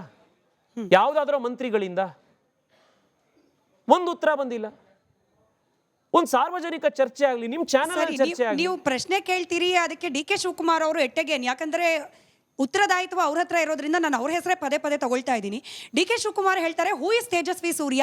ಅವ್ರು ಹೇಳ್ದಂಗೆಲ್ಲ ಕೇಳ್ಕೊಂಡು ಯೋಚನೆ ಮಾಡ್ತಾ ಕೂತ್ಕೊಳ್ಳೋಕೆ ರಾಜ್ಯ ಸರ್ಕಾರ ತೇಜಸ್ವಿ ಸೂರ್ಯ ಅವ್ರು ಹೇಳ್ದಂಗೆ ಕೇಳಬೇಕು ಅನ್ನೋ ಕಂಪಲ್ಷನ್ ಅಲ್ಲಿ ಇಲ್ಲ ಅಂತ ಹೇಳಿ. ರಾಜ್ಯ ಸರ್ಕಾರ ತೇಜಸ್ವಿ ಸೂರ್ಯ ಹೇಳಿರೋದನ್ನ ಕೇಳೋ ಅವಶ್ಯಕತೆ ಇಲ್ಲ. ಆದರೆ ಬೆಂಗಳೂರಿನ ಜನ ಹೇಳೋದನ್ನ ಕೇಳಬೇಕಾಗಿರೋದು ರಾಜ್ಯ ಸರ್ಕಾರದ ಜವಾಬ್ದಾರಿ ಇದೆ. ಈ ಹಣ ಖರ್ಚು ಮಾಡ್ತಾ ಇರುವಂಥದ್ದು ಮಂತ್ರಿಗಳ ಮನೆಯ ವೈಯಕ್ತಿಕ ದುಡ್ಡಲ್ಲ. ಇದು 43,000 ಕೋಟಿ ರೂಪಾಯಿ ಸಣ್ಣ ಪುಟ್ಟ ಅಮೌಂಟ್ ಅಲ್ಲ. ರಾಜ್ಯ ಸರ್ಕಾರದ ವಾರ್ಷಿಕ ಬಜೆಟ್ 2.25 ಲಕ್ಷ ಕೋಟಿ. ಹೆಚ್ಚು ಕಡಿಮೆ 50,000 ಕೋಟಿ ರೂಪಾಯಿ ನೀವು ಬೆಂಗಳೂರಿನ ಒಂದು ಪ್ರಾಜೆಕ್ಟ್ 35-40 ಕಿಲೋಮೀಟರ್ ಖರ್ಚು ಮಾಡ್ತಾ ಇದ್ದೀರಾ. 35-36 ಕಿಲೋಮೀಟರ್ಸ್ ರೋಡ್ ಮಾಡೋದಕ್ಕೆ ಪ್ರತಿಯೊಬ್ಬರಿಗೂ ಕೂಡ ಇದರಲ್ಲಿ ಹಕ್ಕಿದೆ. ಜನರು ಬೇಡ ಅಂತ ಇದ್ದಾರೆ. ಸರ್ಕಾರ ಮಾಡಬೇಕಾಗಿರೋದು ಏನು ಮೇಡಮ್? ನನಗೆ ಬೇಕಾಗಿರೋ ಕೆಲಸ ಮಾಡೋದಲ್ಲ. ನಾನು ಅಧಿಕಾರದಲ್ಲಿದ್ದಾಗ ಜನಕ್ಕೆ ಬೇಕಿರೋ ಕೆಲಸ ಮಾಡೋದಕ್ಕೆ ಸರ್ಕಾರ ಇರೋದು. ಮಂತ್ರಿಗಳಿಗೆ ಕಾಂಟ್ರಾಕ್ಟರ್ಗಳಿಗೆ ಬೇಕಾಗಿರೋ ಕೆಲಸನ ಮಾಡಿಬಿಟ್ಟು ಜನರ ಮೇಲೆ ಹೇರೋದಿಕ್ಕಲ್ಲ ಸರ್ಕಾರ ಇರೋದು. ಒಂದು ಚರ್ಚೆ ಆಗಲಿ ಸಾರ್ವಜನಿಕವಾಗಿ. ಈಗ ನಾವು ಇಷ್ಟೇ ಕೇಳ್ತಿರೋದು, ಇಷ್ಟೆಲ್ಲ ಪ್ರಶ್ನೆ ಕೇಳಿದೀವಲ್ಲ, ಈ ಅಷ್ಟು ಪ್ರಶ್ನೆ ನಾನು ಹೇಳ್ತಿದ್ದೀನಿ ಮೇಡಮ್, ಇದು ನನ್ನ ವೈಯಕ್ತಿಕ ಪ್ರಶ್ನೆಗಳಲ್ಲ. ಸಾರ್ವಜನಿಕರು ಕೇಳ್ತಾ ಇರುವಂತ ಪ್ರಶ್ನೆಗಳಿಗೆ ಒಬ್ಬ ಜನಪ್ರತಿನಿಧಿಯಾಗಿ ನಾನು ಧ್ವನಿಯಾಗಿದ್ದೀನಿ. ಮೇಡಮ್, ಈ ಪ್ರಶ್ನೆಗಳಲ್ಲಿ ಲಾಜಿಕ್ ಇಲ್ವಾ? ಈ ಪ್ರಶ್ನೆಗಳಲ್ಲಿ ಒಂದು ಫ್ಯಾಕ್ಟ್ಸ್ ಅಂಡ್ ಫಿಗರ್ಸ್ ಕಾಣ್ತಾ ಇಲ್ವಾ? ಸರ್ಕಾರ ಬಂದು ಉತ್ತರ ಕೊಡ್ಲಿ, ನಾನು ಆಗ್ಲೇ ಹೇಳ್ದಾಗೆ ರಾಜಕಾರಣಿಗಳು ರಾಜಕೀಯ ಮಾಡ್ತಾ ಮಾಡ್ತಾ ಆಕ್ಚುಯಲ್ ಸತ್ಯ ಯಾವುದು, ಇವರು ರಾಜಕೀಯವಾಗಿ ಮಾತನಾಡ್ತಿರೋದು ಯಾವುದು ಅನ್ನೋದೇ ಗೊಂದಲ ಆಗ್ಬಿಡುತ್ತೆ. ಏನು ಗೊಂದಲ ಆಗಲ್ಲ ಮೇಡಮ್, ಜನಕ್ಕೆ ಬಹಳ ಕ್ಲಿಯರ್ ಆಗಿದೆ. ಯಾರು ಲಾಜಿಕಲ್ ಪ್ರಶ್ನೆ ಕೇಳ್ತಾ ಇದ್ದಾರೆ, ಸರ್ಕಾರ ಉತ್ತರ ಕೊಡಕ್ಕಾಗ್ದಲೆ ವೈಯಕ್ತಿಕ ಟೀಕೆಗಳು ಮಾಡ್ತಾ ಇರುವಂತದ್ದು ಜನಕ್ಕೆ ಗೊತ್ತಿದೆ. ಸರಿ, ಒಪ್ಕೊಳ್ಳೋಣ. ಬಟ್ ಯಾಕೆ ಅನುಮಾನ ಆಗುತ್ತೆ ಅಂತಂದ್ರೆ, ಇಂಥದ್ದೊಂದು ಬೃಹತ್ ಯೋಜನೆಗೆ ಕನಿಷ್ಠ ಒಂದು ಎನ್ವಿರಾನ್ಮೆಂಟಲ್ ಎಕ್ಸ್ಪರ್ಟ್ಗಳು ಅಥವಾ ಸಂಬಂಧಪಟ್ಟ ಇಲಾಖೆಯ ಒಂದು ಅನುಮತಿ ಅಥವಾ ಅವರ ಪರಿಶೀಲನೆ ಇಲ್ದಲೇನೆ ಗ್ರೀನ್ ಸಿಗ್ನಲ್ ಕೊಡ್ಲಿಕ್ಕೆ ರಾಜ್ಯ ಸರ್ಕಾರ ಹೊರಟ್ಬಿಟ್ಟಿದೆ ಅಂದ್ರೆ ಹಿಂಗೂ ಮಾಡ್ಲಿಕ್ಕೆ ಸಾಧ್ಯನಾ ಅನ್ನೋ ಗೊಂದಲ ಬಂದ್ಬಿಡುತ್ತೆ ಜನಕ್ಕೆ. ಬಂದಿದೆ. ಅದೇ ಗೊಂದಲವನ್ನೇ ಇವತ್ತು ಜನ ಕೇಳ್ತಾ ಇರುವಂತದ್ದು. ಮೊನ್ನೆ ಲಾಲ್ಬಾಗ್ನಲ್ಲಿ ಸಾವಿರಾರು ಸಂಖ್ಯೆಯಲ್ಲಿ ಜನ ಸೇರಿದ್ರು. 5.88 ಏಕರ್ಸ್, ಹೆಚ್ಚು ಕಡಿಮೆ 6 ಎಕರೆ ಜಮೀನನ್ನ ಲಾಲ್ಬಾಗ್ನಲ್ಲಿ ಕೊಡಿ ಅಂತ ಲಿಖಿತ ಪತ್ರ ಕೊಟ್ಟಿದೆ ಸರ್ಕಾರ. ಹಾರ್ಟಿಕಲ್ಚರ್ ಇಲಾಖೆಯವರು ಅದೇ ಈ ನಂಬರು ನಾನು ಹಾರ್ಟಿಕಲ್ಚರ್ ಇಲಾಖೆಯವ್ರ ಪತ್ರದ ಮೇಲೆ ನಾನು ಕೊಟ್ಟಿರೋದು. ಅವತ್ತು ಅಶೋಕ್ ಅವ್ರು ನಿಮ್ಗೆಲ್ರಿಗೂ ತೋರಿಸೋದು ಆ ಪತ್ರನ. ಹೌದು. ಹೆಚ್ಚು ಕಡಿಮೆ 6 ಎಕರೆ ಜಾಗ. ಅವ್ರು ಹೇಳ್ತಾರೆ ಇಲ್ಲಿ 3,000 ಹಕ್ಕಿಗಳು, ಪಕ್ಷಿಗಳು, ಬಟರ್ಫ್ಲೈಸ್ಗಳು, ಬೇರೆ ಬೇರೆ ಇಲ್ಲಿರುವಂಥ ಒಂದು ಇಕೋಸಿಸ್ಟಮ್ ಇದೆ. ಅದಕ್ಕೇನಾಗ್ಬೋದು ಅನ್ನೋ ಇಂಪ್ಯಾಕ್ಟ್ ಅಸೆಸ್ಮೆಂಟ್ ಮಾಡಿಲ್ಲ. ಇಲ್ಲಿ ಕೆಂಪೇಗೌಡರು ಗೋಪುರ ಇರುವಂಥ, ಇಷ್ಟು ಮಿಲಿಯನ್ಸ್ ಆಫ್ ಇಯರ್ಸ್ ಓಲ್ಡ್ ಆಗಿರುವಂಥ ಭಾರತದ ಅತಿ ಹಳೆ ಬಂಡೆ ಇದೆ. ಇದನ್ನ ನೀವು ಕೆಳಗಡೆ ಕೊರೆದ್ರೆ ಏನಾಗ್ಬೋದು, ಅದ್ರದ್ದು ಇಂಪ್ಯಾಕ್ಟ್ ಅಸೆಸ್ಮೆಂಟ್ ಆಗಿಲ್ಲ. ಲಾಲ್ಬಾಗ್ನ ಕೆರೆ ಇದೆ, ಅದ್ರದ್ದು ಇಂಪ್ಯಾಕ್ಟ್ ಅಸೆಸ್ಮೆಂಟ್ ಏನಾಗ್ಬೋದು ಅಂತ ಗೊತ್ತಿಲ್ಲ. ನಾನು ಹೇಳ್ತಿರೋದು, ಇದು ಎಲ್ಲದಕ್ಕೂ ವೈಜ್ಞಾನಿಕ ಕಾರಣಗಳಿರ್ತವೆ, ಇದನ್ನ ಸರಿ ಮಾಡೋಕ್ಕೂ ಕೂಡ. ಬಟ್ ಸ್ಟಡಿ ಅಂತೂ ಮಾಡಬೇಕಲ್ಲ. ನೀವು ಸ್ಟಡಿನೇ ಮಾಡ್ದಲೆ ನಾಳೆ ಬೆಳಗ್ಗೆ ಟೆಂಡರ್ ಕರೆದು ಹೊಡಿತಿರ್ತೀವಿ ನಾವು ಅಂತ ಹೊರಟ್ಬಿಟ್ರೆ ಸರಿ. ನೀವೇ ಹೇಳ್ದಾಗೇನೆ ಕೆಲ ಈ ವಿಜ್ಞಾನಿಗಳನ್ನ ಅಥವಾ ಈ ವಿಚಾರದಲ್ಲಿ ಎಕ್ಸ್ಪರ್ಟ್ಗಳನ್ನ ಟಿವಿ ಮಾಧ್ಯಮಗಳು ಕೂಡ ಮಾತನಾಡಿಸಿವೆ, ಅನೇಕ ಸೋಷಿಯಲ್ ಮೀಡಿಯಾ ಕೂಡ. ಅದರಲ್ಲಿ ಒಬ್ರು ಸುರೇಶ್ ಮುನಾ ಅವರು, ನೀವು ಕೂಡ ಕೇಳಿಸ್ಕೊಂಡಿರ್ಬೋದು. ಇದೇ ಲಾಲ್ಬಾಗ್ನಲ್ಲಿ ಇರ್ತಕ್ಕಂಥ ಬೃಹತ್ ಬಂಡೆ ಮೇಲ್ ಕಾಣ್ತಿರೋದು ಮಾತ್ರ ಅಲ್ಲ, ಅದ್ರ ಪಾತ್ರ ಬಹಳಷ್ಟಿದೆ. ಆ ಭೂಮಿಯ ಕೆಳಭಾಗದಲ್ಲಿ ಏನಿದೆ, ಆಲ್ಮೋಸ್ಟ್ ಇದು KR ಪುರಂ ಹತ್ರ ತನಕ ಒಂದೇ ರಾಕ್ ಇದೆ. ಇಡೀ ಬೆಂಗಳೂರನ್ನ ಭೂಕಂಪನದ ಆತಂಕದಿಂದ ಕಾಪಾಡ್ತಿರೋದೇ ಈ ಒಂದು ರಾಕ್ ಅಂತ ಹೇಳುವ, ಈ ಒಂದು ಬಂಡೆ ಅಂತ ಹೇಳ್ತಿರುವಾಗ ಇಂಥದ್ದೊಂದು ಬೇಸಿಕ್ ಕಿವಿ ಮಾತು ಕೂಡ ಸರ್ಕಾರದ ಕಿವಿಗೆ ಬೀಳ್ತಿಲ್ಲ ಅಂದ್ರೆ ನಾನು ಅದೇ ಹೇಳ್ದಾಗೆ ಜನರಿಗೆ ಗೊಂದಲ ಆಗುತ್ತೆ. ನಿಜಾನಾ ಇವ್ರು ಹೇಳ್ತಿರೋದು ನಿಜಾನಾ, ಅಥವಾ ಸರ್ಕಾರ ಇಷ್ಟು ಸ್ಟಬ್ಬನ್ ಆಗಿದೆ, ಹಠಮಾರಿ ತಂದಲ್ಲಿದೆ ಅಂದ್ರೆ ಬಹುಶಃ ಇದಕ್ಕಿಂತ ಎಕ್ಸ್ಪರ್ಟ್ ಯಾರೋ ಅವ್ರಿಗೆ ಸಜೆಷನ್ ಕೊಟ್ಟಿರಬಹುದೇನೋ ಅಂತ ಹೇಳಿ ಜನಸಾಮಾನ್ಯರಿಗೆ ಗೊಂದಲ ಆಗುತ್ತೇನೋ ಅಂತ. ಅದೇ ನಾನು ಹೇಳಿದ್ನಲ್ಲ, ಇಂಥ ಎಕ್ಸ್ಪರ್ಟ್ ಯಾರು ಕೊಟ್ಟಿರೋದು ಅಂತಂದ್ರೆ ದೇಶದ 4 ರಾಜ್ಯಗಳಲ್ಲಿ ಬ್ಲ್ಯಾಕ್ ಲಿಸ್ಟ್ ಆದಂಥ ಕನ್ಸಲ್ಟೆಂಟ್ಗಳೇ ಈ ಐಡಿಯಾ ಕೊಟ್ಟಿರೋದು. ಅವರಿಗೆ ಇಲ್ಲಿ ಸುರೇಶ್ ಮೂನಾ ಅವರಾಗಲಿ, ಇಲ್ಲಿ ಯಲ್ಲಪ್ಪ ರೆಡ್ಡಿ ಅವರಾಗಲಿ, ಇಲ್ಲಿರುವಂಥ ಯಾರು ನಮ್ಮ ತಜ್ಞರಿದ್ದಾರೆ, ಆ ತಜ್ಞರು ಯಾರನ್ನೇ ಕೇಳಿದಿದ್ರು ಈ ಸಲಹೆ ಕೊಡ್ತಿರ್ಲಿಲ್ಲ. IISc ಅವರು ಒಂದು ರಿಪೋರ್ಟ್ ಮಾಡಿದ್ರು ಈ ಟನಲ್ ರೋಡ್ನ ಮೇಲೆ. IISc ಬೆಂಗಳೂರು, ಇಲ್ಲೇ ಮಲ್ಲೇಶ್ವರದ IISc ಇರೋ, ದೂರ ಹೋಗೋದು ಬೇಕಾಗಿಲ್ಲ. ಅವ್ರೇನಂದ್ರು, tunnel road project is a disaster for Bengaluru ಅಂತ ಅವರೊಂದು ರಿಪೋರ್ಟ್ ಕೊಟ್ಟರು.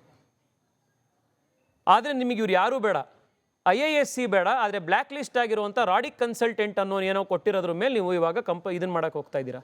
ನಾನು ಈಗಲೂ ಮತ್ತೆ ಸ್ಪಷ್ಟ ಮಾಡ್ತೀನಿ madam, as a concept tunnel ರೋಡನ್ನು ನಾವು ವಿರೋಧ ಮಾಡ್ತಾ ಇಲ್ಲ. ಟನಲ್ ರೋಡಿಗೆ ನೀವು ಟನಲ್ ಮಾಡಬೇಡಿ ಅಂತ ಹೇಳ್ತಾ ಇಲ್ಲ. ಮೆಟ್ರೋ ಬೆಂಗಳೂರಿನಲ್ಲಿ 300 ಕಿಲೋಮೀಟರ್ ಮಾಡಬೇಕು ಅಂದರೆ ನೀವು ಟನಲ್ ಮಾಡಲೇಬೇಕಾಗುತ್ತೆ. ಬಟ್ ಕರೆಕ್ಟಾಗಿ ಮಾಡಿ, ಅದಕ್ಕೆ ವಯಬಿಲಿಟಿ, ಅದಕ್ಕೆ ನೀವು ಎನ್ವಿರಾನ್ಮೆಂಟ್ ಇಂಪ್ಯಾಕ್ಟ್ ಅಸೆಸ್ಮೆಂಟ್ ಮಾಡಿ, ಕರೆಕ್ಟ್ ಆಗಿರುವಂಥ ವ್ಯವಸ್ಥೆ ಪ್ರಕಾರ ಮಾಡಿ.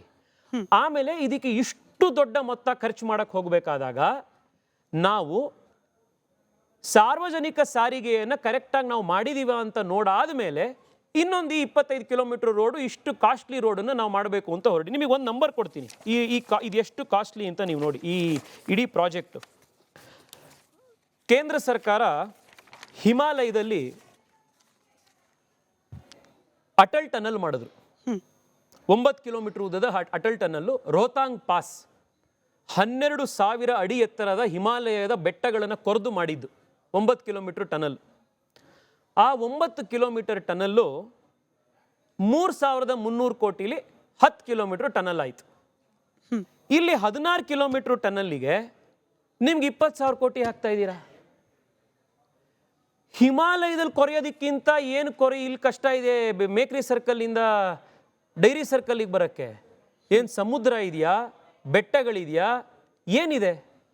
ಈ ಪ್ರಶ್ನೆಗಳು ಇದೆ. ಎಕ್ಸ್ಪರ್ಟ್ ವ್ಯಕ್ತಿಗಳು, ಹಾಗೆ ಇಲ್ಲಿನ ಭೂಮಿ, ಹಾಗೆ ಇಲ್ಲಿನ ಮಣ್ಣು, ಕಲ್ಲು, ಇದೆಲ್ಲದರ ಒಂದು ಅಸೆಸ್ಮೆಂಟ್ ಮಾಡಿರ್ಬೋದು ಸರ್ಕಾರ. ಇರ್ಬೋದು ಮಾಡಿರಬಹುದು, ಐ ಡೋಂಟ್ ನೋ. ಅಲ್ಲ, ಇರ್ಬೋದು ಮೇಡಮ್. ಅದನ್ನೇ ಸಾರ್ವಜನಿಕರಿಗೆ ತಿಳಿಸಿ ಅಂತ ಹೇಳ್ತಿರೋದು. ಹಿಮಾಲಯದಲ್ಲಿ ಸಿಗದಲೇ ಇದ್ದಂಥ ಚಾಲೆಂಜಸ್ಗಳು ಇಲ್ಲಿ ಏನು ಸಿಗ್ಬೋದು ಇಷ್ಟು ಕಾಸ್ಟ್ ಜಾಸ್ತಿ ಆಗಿರೋದಕ್ಕೆ? ನೀವೇ ಹೇಳಿ. ಇದೇ ಸರ್ಕಾರ ರಚನೆ ಮಾಡಿದಂಥ, ನೀವು ಉಲ್ಲೇಖ ಮಾಡಿದಂಥ ಎಕ್ಸ್ಪರ್ಟ್ ಕಮಿಟಿಯವರು, ರಾಜ್ಯ ಸರ್ಕಾರದ ಅಧೀನದಲ್ಲಿರುವಂಥ ಎಕ್ಸ್ಪರ್ಟ್ ಕಮಿಟಿಯವರು 120 ಲೋಪದೋಷಗಳನ್ನು ಹೈಲೈಟ್ ಮಾಡಿದ್ರು. ಅದರಲ್ಲಿ ಒಂದು ಫೈನಲಿ ಅವ್ರು ಏನು ಹೇಳಿದ್ರು ಅಂದರೆ, ನೀವು ಸಾಯಿಲ್ ಟೆಸ್ಟಿಂಗ್ ರಿಪೋರ್ಟ್ ಮಾಡಬೇಕು. ನೀವು 4 ಕಡೆ ಮಾಡಿದ್ದೀರಾ ಸಾಯಿಲ್ ಟೆಸ್ಟಿಂಗು 16 ಕಿಲೋಮೀಟ್ರಿಗೆ. ದಿಸ್ ಈಸ್ ನಾಟ್ ಈವನ್ ಬೇರ್ ಮಿನಿಮಮ್ಮು. ಸೊ ನಾಳೆ ನೀವು ಈ ಸುರಂಗ ಮಾಡುವಂಥ ಸಂದರ್ಭದಲ್ಲಿ ಅನ್ಫೋರ್ಸೀನ್ ಆಕ್ಸಿಡೆಂಟ್ಸು, ಸರ್ಕಮ್ಸ್ಟೆನ್ಸಸ್ ಆಗ್ಬೋದು. ಅದಕ್ಕೋಸ್ಕರ ಈ ಕಾಸ್ಟ್ನಲ್ಲಿ ಇನ್ನೊಂದು 25% ಎತ್ತಿಟ್ಬಿಡಿ ಅಂತ ಅವರೇ ಬರೆದ್ಬಿಟ್ರು. ಏಕೆಂದರೆ ನೀವು ಮಾಡೋಕ್ಕಂತೂ ಸಿದ್ಧ ಆದಂಗಿದೆ. ನಾವು ಯಾರೇ ಏನೇ ಹೇಳಿದ್ರು ನಾಳೆ ಏನಾದರೂ ಹೆಚ್ಚು ಕಡಿಮೆ ಆಯಿತು ಅಂತಂದರೆ ಆ ಹೆಚ್ಚು ಕಡಿಮೆ ಆಗೋದಕ್ಕೆ ರೆಡಿ ಆಗಕ್ಕೆ ಇನ್ನೊಂದು 25% ನಿಮ್ಮ ಕಾಸ್ಟಲ್ಲಿ ಇಟ್ಬಿಡಿ ಅಂತ ಅವ್ರು ಫೈನಲ್ ರಿಪೋರ್ಟ್ ಕೊಟ್ಟಿರೋದು. ಹೆಚ್ಚು ಕಡಿಮೆ ಅಂದರೆ ಏನು ಅಂತ ನಾನು ಹೇಳ್ತೀನಿ ಕೇಳಿ ಮೇಡಮ್. ಉತ್ತರಾಖಂಡಲ್ಲಿ ಸಿಲ್ಕಿಯಾರ ಟನಲ್ ಮಾಡಿದ್ರು ಕೇಂದ್ರ ಸರ್ಕಾರ ಮಾಡಬೇಕಾದ್ರೆ. 2-3 ತಿಂಗಳ ಹಿಂದೆ ನಿಮ್ಗೆ ನೆನಪಿರ್ಬೋದು, ಹೋದ ವರ್ಷ ಟನಲ್ ಕುಸಿತು. 41 ಜನ ಅಲ್ಲಿ ಕೆಲಸ ಮಾಡ್ತಾ ಇದ್ದವರು ಸಿಗಾಕೊಂಡ್ರು. ರ್ಯಾಟ್ ಮೈನರ್ಸು ಇನ್ನೊಬ್ಬರು ಎಲ್ಲ ಹೋಗಿ ಅವ್ರನ್ನ ಎತ್ಕೊಂಡು ವಾಪಸ್ ಕರ್ಕೊಂಡು ಬರಬೇಕಾದಂಥ ಸ್ಥಿತಿ ಬಂತು. ಅದಾದ ಮೇಲೆ ಕೇಂದ್ರ ಸರ್ಕಾರದ ರೋಡ್ ಟ್ರಾನ್ಸ್ಪೋರ್ಟ್ ಇಲಾಖೆಯವರು ದೇಶದಲ್ಲಿ ಯಾವುದೇ 1.5 ಕಿಲೋಮೀಟರ್ಸ್ಗಿಂತ ದೊಡ್ಡದಾಗಿರುವಂಥ ಟನಲ್ ಮಾಡಬೇಕು ಅಂತಂದರೆ ಅದಕ್ಕೊಂದು SOP ಇರಬೇಕು ಅಂತ ಇಷ್ಟೆಲ್ಲ ಮಾಡಿದ್ರು. ಆ SOP ಇರುವಂಥ most important point environment impact assessment. ಅದು ನೀವ್ಯಾಕೆ ಫಾಲೋ ಮಾಡ್ತಾ ಇಲ್ಲ? ಸರಿನಪ್ಪ, ಕೇಂದ್ರ ಸರ್ಕಾರ ಮಾಡಿರುವಂಥ ಸರ್ಕ್ಯುಲರ್ ನಿಮಗೆ ಅಪ್ಲೈ ಆಗದಲ್ಲೇ ಇರ್ಬೋದು, ಆದರೆ ಗುರುತ್ವಾಕರ್ಷಣೆ ಶಕ್ತಿ ಮತ್ತು ಲಾಸ್ ಆಫ್ ಫಿಸಿಕ್ಸ್ ಅಂತೂ ನಿಮ್ಗೆ ಅಪ್ಲೈ ಆಗಬೇಕಲ್ಲ. ಸರಿ. ಅಥವಾ GBA ಅಥವಾ BBMP ಟನಲ್ ಮಾಡ್ತು ಅಂತಂದರೆ ಅದಕ್ಕೆ ಗುರುತ್ವಾಕರ್ಷಣೆ ಅಪ್ಲೈ ಆಗಲ್ಲ, ಅದು ಕೆಳಗಡೆ ಬೀಳಲ್ಲ ಅನ್ನೋದಕ್ಕೆ ನೀವು ಗುರುತ್ವಾಕರ್ಷಣೆ ಮತ್ತು ಭೌತಿಕ ಏನು ಫಿಸಿಕ್ಸ್ ಏನು ಮೇಡಮ್, ಲಾಸ್ ಆಫ್ ಭೌತಶಾಸ್ತ್ರದ ಕಾನೂನುಗಳಿಗೆ ಮೀರಿರುವಂಥ ಕನ್ಸ್ಟ್ರಕ್ಷನ್ ಇಂಜಿನಿಯರ್ಸ್ ನಿಮ್ದು ಅಂತೇನಿಲ್ವಲ್ಲ. ಸರಿ, ನೀವು ಲಾಜಿಕ್ ಮಾತಾಡ್ತೀರಿ ಲೀಗಲ್ ಟರ್ಮ್ಸ್ ಅಲ್ಲೇ. ತುಂಬಾ ಬೇಸಿಕ್ ಪ್ರಶ್ನೆ ಇರ್ಬೋದು, ಬಟ್ ಜನರಿಗೆ ಕಾಡುತ್ತೆ. ತೇಜಸ್ವಿ ಸೂರ್ಯ ಅವರೇ, ಇಷ್ಟೆಲ್ಲ ರೂಲ್ಸ್ಗಳನ್ನ ಅಥವಾ ನಾರ್ಮ್ಸ್ಗಳನ್ನ ವೈಲೇಟ್ ಮಾಡಿ ನಾನು ಹಠಕ್ಕೆ ಬಿಟ್ಟು ಟನಲ್ ರೋಡ್ ಮಾಡ್ತೀನಿ ಅಂದರೆ ಮುಂದಾಗಬಹುದಾದ ಲೀಗಲ್ ಕಾಂಪ್ಲಿಕೇಶನ್, ಬೇರೆ ಎಲ್ಲ ಬಿಟ್ಬಿಡಿ, ಲೀಗಲ್ ಕಾಂಪ್ಲಿಕೇಶನ್ ಬಗ್ಗೆ ಕೂಡ ತಲೆ ಕೆಡಿಸ್ಕೊಳ್ದಲ್ಲೇ ಹಠಕ್ಕೆ ಬಿದ್ದುಬಿಟ್ಟಿದ್ದಾರಾ DCM ಅವರು? ಮೇಡಮ್, ಇದು ಲೀಗಲ್ ಕಾಂಪ್ಲಿಕೇಶನ್ನು ಇನ್ನೊಂದು ಮತ್ತೊಂದು ನಂತರ. ನಾನು ಕೇಳ್ತಿರೋವಂಥದ್ದು ಒಂದು ಬೇಸಿಕ್ ಕ್ವೆಶ್ಚನ್ನು ಮೇಡಮ್. ನೀವು ಮಾಡಿ, ಆದರೆ ಜನನ ವಿಶ್ವಾಸಕ್ಕೆ ತಗೊಂಡು ಮಾಡಿ. ಈ ತರಾತುರಿಯಲ್ಲಿ ಜನರು ಇಷ್ಟೊಂದು ಜನ ಎಕ್ಸ್ಪರ್ಟ್ಸು, ವಿರೋಧಿಗಳು, ಈ ಕೋರ್ಟ್ನಲ್ಲಿ ಕೇಸ್ ಹಾಕಿರೋದು ಒಬ್ಬರು ಫಾರ್ಮರ್ ಚೀಫ್ ಸೆಕ್ರೆಟರಿ ಕೇಸ್ ಹಾಕಿದ್ದಾರೆ. ಯಾರೋ ರಸ್ತೆಯಲ್ಲಿ ಹೋಗ್ತಾ ಇರೋವಂಥ ಜನ ಎಲ್ಲ ಬಂದು ಪ್ರಶ್ನೆ ಮಾಡಿರೋದಲ್ಲ, ವಿದ್ಯಾವಂತರು, ಬುದ್ಧಿವಂತರು, ಗೊತ್ತಿರೋವಂಥವ್ರು ಜನ ಹೇಳ್ತಿದ್ದಾರೆ. ನಾನೇನೋ ಎಳಸು ಬಿಡಿ, ರಿಟೈರ್ ಆಗಿರುವಂಥ ಫಾರ್ಮರ್ ಚೀಫ್ ಸೆಕ್ರೆಟರಿ 70 ವರ್ಷ ಅಲ್ಲ, ಅವ್ರು ಬಂದು ಪ್ರಶ್ನೆ ಹಾಕಿದ್ದಾರೆ. ಅವ್ರಿಗಾದ್ರೂ ಉತ್ತರ ಕೊಡಿ. ಸುರೇಶ್ ಮೂನಾ ತರದಂಥ ಎಷ್ಟೋ ಜನ ಎಕ್ಸ್ಪರ್ಟ್ಸ್ಗಳು ಇದನ್ನು ಪ್ರಶ್ನೆ ಕೇಳ್ತಾ ಇದ್ದಾರೆ, ಅವ್ರಿಗೆ ಉತ್ತರ ಕೊಡಿ. ವಿಶ್ವಾಸಕ್ಕೆ ತಗೊಳ್ಳಿ. ಪ್ರಜಾಪ್ರಭುತ್ವ ಇದು, ಪ್ರಜೆಗಳ ಪ್ರಭುಗಳಿಲ್ಲಿ. ಸರಿ, ಜನಕ್ಕೆ ವಿಶ್ವಾಸಕ್ಕೆ ತಗೊಂಡು ಇದನ್ನು ಏನು ಮಾಡಬೇಕು ಅಂತ ಇದ್ದೀರಾ, ಜನಕ್ಕೆ ಎಕ್ಸ್ಪ್ಲೇನ್ ಮಾಡಿ, ಕನ್ವಿನ್ಸ್ ಮಾಡಿ. ಈ ಹೇರಿಕೆಯ ಮಾತನ್ನು ಬಿಡಿ. ನೀವು ಬಳಸ್ತಾ ಇದ್ದೀರಾ ಸಾರ್ವಜನಿಕ ಸಾರಿಗೆಯನ್ನ, ನೀವು ನಮಗೆ ಉಪದೇಶ ಮಾಡೋಕ್ಕಿಂತ ಮುಂಚೆ ನೀವು ಬಳಸ್ತಿದ್ದೀರಾ ಅಂತ ಮೊದಲು ನೋಡಿ. ನೀವು ಬಳಸ್ತಿಲ್ಲ, ಶೋ ಮಾಡೋದಕ್ಕೋಸ್ಕರ ಒಂದಿನ ಮೆಟ್ರೋಲ್ ಹೋಗಿ ಬಂದೆ ಅನ್ನೋದಲ್ಲ. ನೀವು ಬಳಸೋ ಮೂಲಕ ಅದನ್ನ ಜನರಿಗೆ ನಮಗೆ ಉಪದೇಶ ಮಾಡೋದಕ್ಕೊಂದು. ಮತ್ತು ಇನ್ನೊಂದು ಭಾಳ ಮುಖ್ಯವಾದಂಥ ಅಂಶ, ನೀವು ಮೆಟ್ರೋ ಬಗ್ಗೆ ಮಾತಾಡ್ತಾ ಇದ್ದೀರಿ. ಮೆಟ್ರೋ ವೀಸಬಲ್ಲ, ಮೆಟ್ರೋ ನಮಗೆ ಅನುಕೂಲ ಆಗುತ್ತಾ ಅಥವಾ ಟನಲ್ ಅನುಕೂಲ ಆಗುತ್ತಾ ಅಂತ. ನೀವು ಮುಂಬೈಯಿಂದ ಅಹಮದಾಬಾದ್ಗೆ ಟ್ರೈನನ್ನು ಮಾಡ್ತಿದ್ರಿ, ಬುಲೆಟ್ ಟ್ರೈನನ್ನು. ಬಡವ್ರು ಹೋಗೋಕ್ಕಾಗತ್ತಾ ಅದರೊಳಗೆ? ಶ್ರೀಮಂತರೇ ಓಡಾಡೋದಕ್ಕೆ, ಶ್ರೀಮಂತರಿಗಾಗೇ ಮಾಡ್ತಿರುವಂಥ ಬುಲೆಟ್ ಟ್ರೈನ್ ಆಗಿದೆ ಅದು. ನೀವು ಪ್ರಕೃತಿ ಬಗ್ಗೆ ಮಾತಾಡ್ತಾ ಇದ್ರಿ, ಅದ್ರ ಮಾತಿನ ಮಧ್ಯೆ ಹಿಮಾಲಯವನ್ನು ಕೊರಿಬೇಕಾದ್ರೆ ನಿಮ್ಗೆ ಪ್ರಕೃತಿ ಬಗ್ಗೆ ಯೋಚನೆ ಬರಲಿಲ್ಲ. ಬೆಂಗಳೂರಲ್ಲಿ ಮಾತ್ರ ಪ್ರಕೃತಿ ಯೋಚನೆ ಆಗೋಯ್ತಾ ನಿಮ್ಗಾಗಾದ್ರೆ? ಸರಿ ಆಯ್ತು, ಒಂದು ನಿಮಿಷ. ಶ್ರೀಮಂತರ ಬಗ್ಗೆ ಮಾತಾಡ್ತಾ ಇದ್ದಾರೆ, ಮುಗಿಸ್ಬಿಡ್ತೀನಿ. ಶ್ರೀಮಂತರ ಬಗ್ಗೆ ಮಾತಾಡ್ತಾ ಇದ್ದೀರಿ, ಶ್ರೀಮಂತರಿಗೋಸ್ಕರ ಮಾಡ್ತಿರುವಂಥ ರಸ್ತೆ ಇದು, ಟನಲ್ ರಸ್ತೆ ಅಂತ. ಹೌದು, ಹಂಗೆ ಅನ್ಕೊಳ್ಳೋಣ ಒಂದು ಕ್ಷಣಕ್ಕೆ.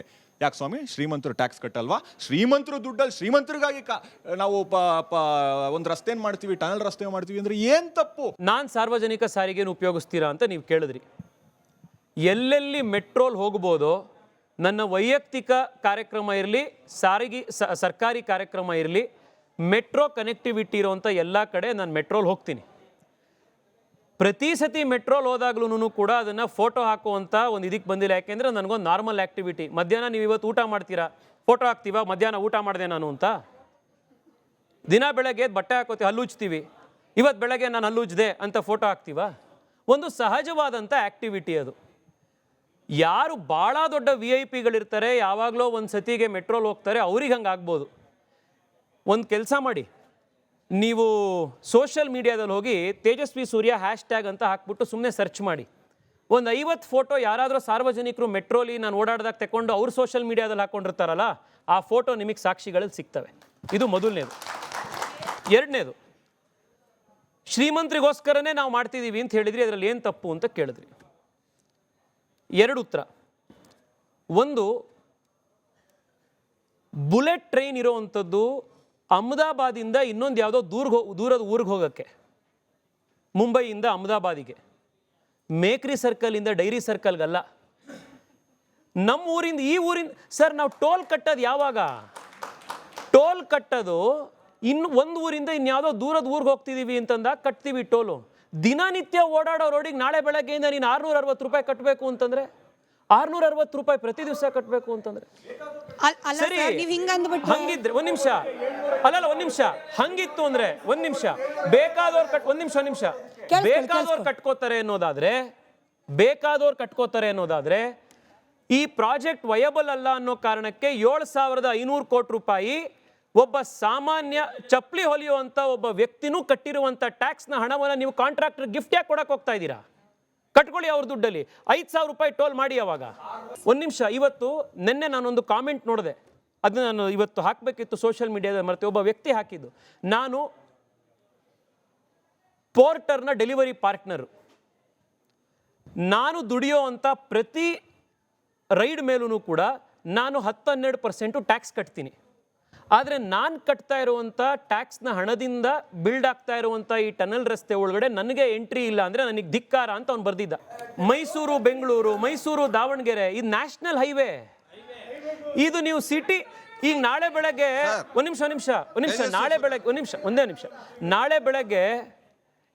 ನಾಳೆ ಬೆಳಗ್ಗೆ ಈಗ ಇನ್ನೊಂದು ಐಡಿಯಾ ಮಾಡ್ತಾ ಇದ್ದಾರೆ. ಈಗ ನೆನ್ನೆ ಪೇಪರಲ್ಲಿ ಓದಿದೆ, ಚಿಕ್ಕ ಟನಲ್ ಮಾಡ್ತಾರಂತೆ 1 ಕಿಲೋಮೀಟ್ರದ್ದು, ಆಯ್ತಾ? ನಾನು ಇನ್ನೂ ಹೇಳ್ತಿದ್ದೀನಿ, ಪರ್ಸೆ ನಾವು ಟನಲನ್ನು ವಿರೋಧ ಮಾಡ್ತಾ ಇಲ್ಲ.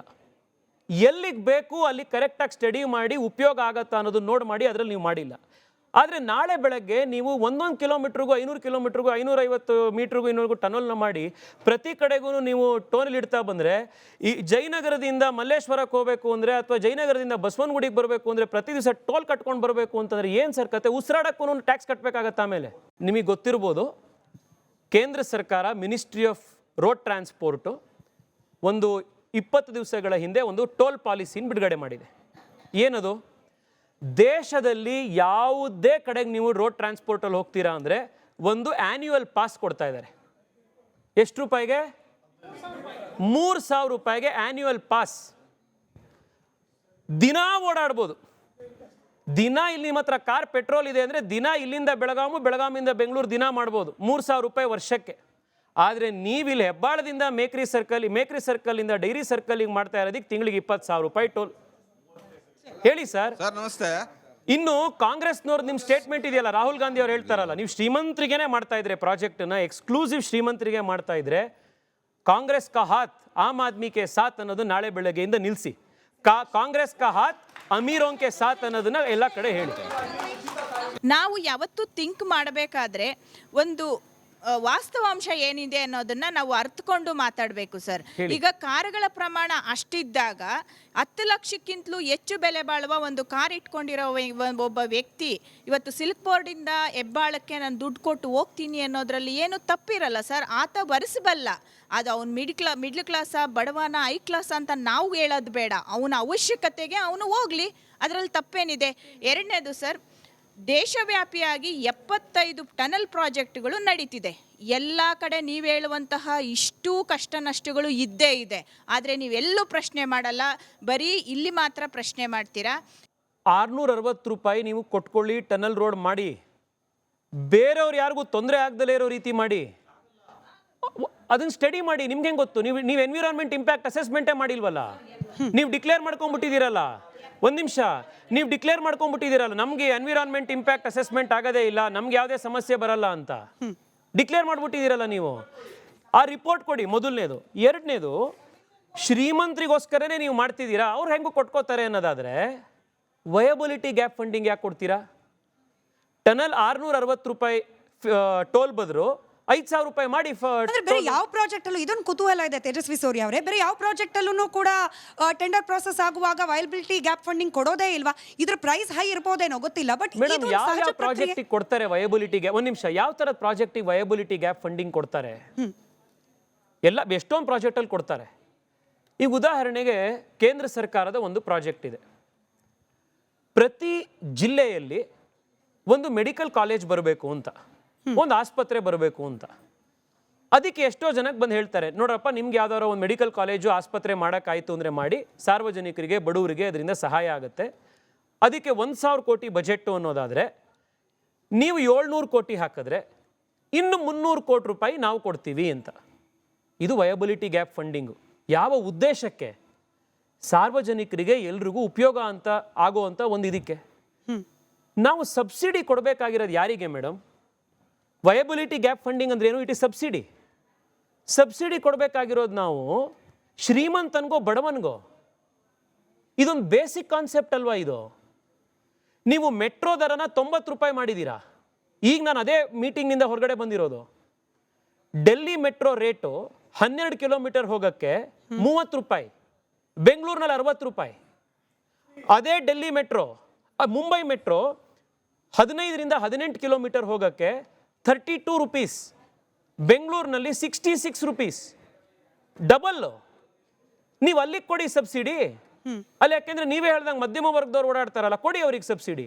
ಬೆನ್ಸ್ ಕಾರ್ನಲ್ಲಿ ಹೋಗೋವಂಥ ವ್ಯಕ್ತಿಗೆ ಇಂಥ ದೊಡ್ಡ ಪ್ರಾಜೆಕ್ಟನ್ನು ಮಾಡಿ, ಸೈಂಟಿಫಿಕ್ ಇವ್ಯಾಲ್ಯೂಯೇಷನ್ ಇಲ್ಲದೆ ಪ್ರಾಜೆಕ್ಟನ್ನು ಮಾಡಿ 7,500 ಕೋಟಿ ರೂಪಾಯಿಯನ್ನ ಅವನಿಗೆ ಯಾಕೆ ಕೊಡಕ್ಕೆ ಹೋಗ್ತಾ ಇದ್ದೀರಾ ಸಬ್ಸಿಡಿ ನೀವು? ಅಂದ್ರೆ ಕೇಂದ್ರ ಸರ್ಕಾರ ಮಾಡುವ ಟನಲ್ ಪ್ರಾಜೆಕ್ಟ್ ಅಲ್ಲಿ ಪ್ರಕೃತಿ ಬಗ್ಗೆನೂ ಯೋಚನೆ ಬರಲ್ಲ, ಅಲ್ಲಿನ ಸ್ಥಳೀಯರ ಬಗ್ಗೆ ಕೂಡ ಯೋಚನೆ ಬರಲ್ಲ. ಬೆಂಗಳೂರು ಅಂತ ಬಂದಾಗ ಯಾಕೆ? ಅವ್ರದೇ ಪ್ರಶ್ನೆ ನಾನು ಶುರುವಲ್ಲೂ ಕೇಳಿದ್ದೆ ಇದನ್ನು. ಕೇಂದ್ರ ಸರ್ಕಾರ ಮಾಡಿರುವಂತ ಪ್ರತಿಯೊಂದು ಟನಲ್ ಪ್ರಾಜೆಕ್ಟಿಗೂ ಕೂಡ ಒಂದು ಪ್ರಾಸೆಸ್ ಫಾಲೋ ಆಗಿದೆ. ಎನ್ವಿರಾನ್ಮೆಂಟ್ ಇಂಪ್ಯಾಕ್ಟ್ ಅಸೆಸ್ಮೆಂಟ್ ಆಗಿದೆ, ಇದ್ರ ಪ್ರಕಾರ ಮಾಡಬೇಕು ಅನ್ನೋದಾಗಿದೆ, SOP ಫಾಲೋ ಆಗಿದೆ.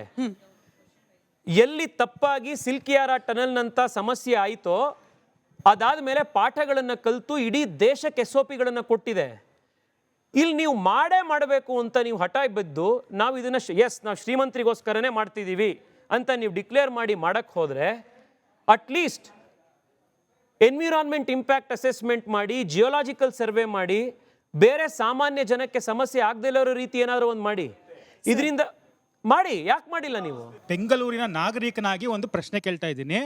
ನೀವು ಇದನ್ನ ನಾನು 3 ದಿಕ್ಕಿನಲ್ಲಿ ಪ್ರಶ್ನೆ ಕೇಳ್ತಾ ಇದ್ದೀನಿ. ನೀವು ಒಂದು ಬೆಂಗಳೂರಿನ ಲೋಕಸಭಾ ಕ್ಷೇತ್ರದ ಸದಸ್ಯರು, ಇನ್ನೊಂದೆಡೆ ಭಾರತೀಯ ಜನತಾ ಪಕ್ಷದ ಯುವ ಮೋರ್ಚಾ ಅಧ್ಯಕ್ಷರು, ಹಾಗೂ as a profession you are representing Prakash Belawadi at the high court of Karnataka.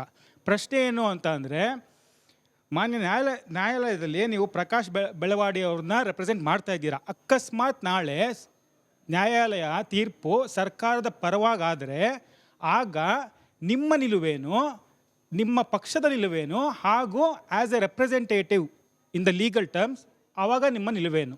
ನಾವು ಕೋರ್ಟ್ನಲ್ಲಿ ಪ್ರಶ್ನೆ ಮಾಡಿರುವಂಥದ್ದು ಈ ಡಿಸಿಷನ್ ಮೇಕಿಂಗ್ ಪ್ರಾಸೆಸ್ನ ಲೀಗಾಲಿಟಿಯನ್ನು. ಈ ಪ್ರಾಜೆಕ್ಟ್ ಎಲ್ಲಿಗೆ ಹೋಗಬೇಕು, ಎಲ್ಲಿಗೆ ದುಡ್ಡನ್ನು ಖರ್ಚು ಮಾಡಬೇಕು ಅನ್ನೋ ಪಾಯಿಂಟನ್ನು ನಾವು ಕೋರ್ಟ್ನಲ್ಲಿ ಪ್ರಶ್ನೆ ಮಾಡಿಲ್ಲ, ಮಾಡಲಿಕ್ಕಾಗೋದಿಲ್ಲ. It's a policy decision.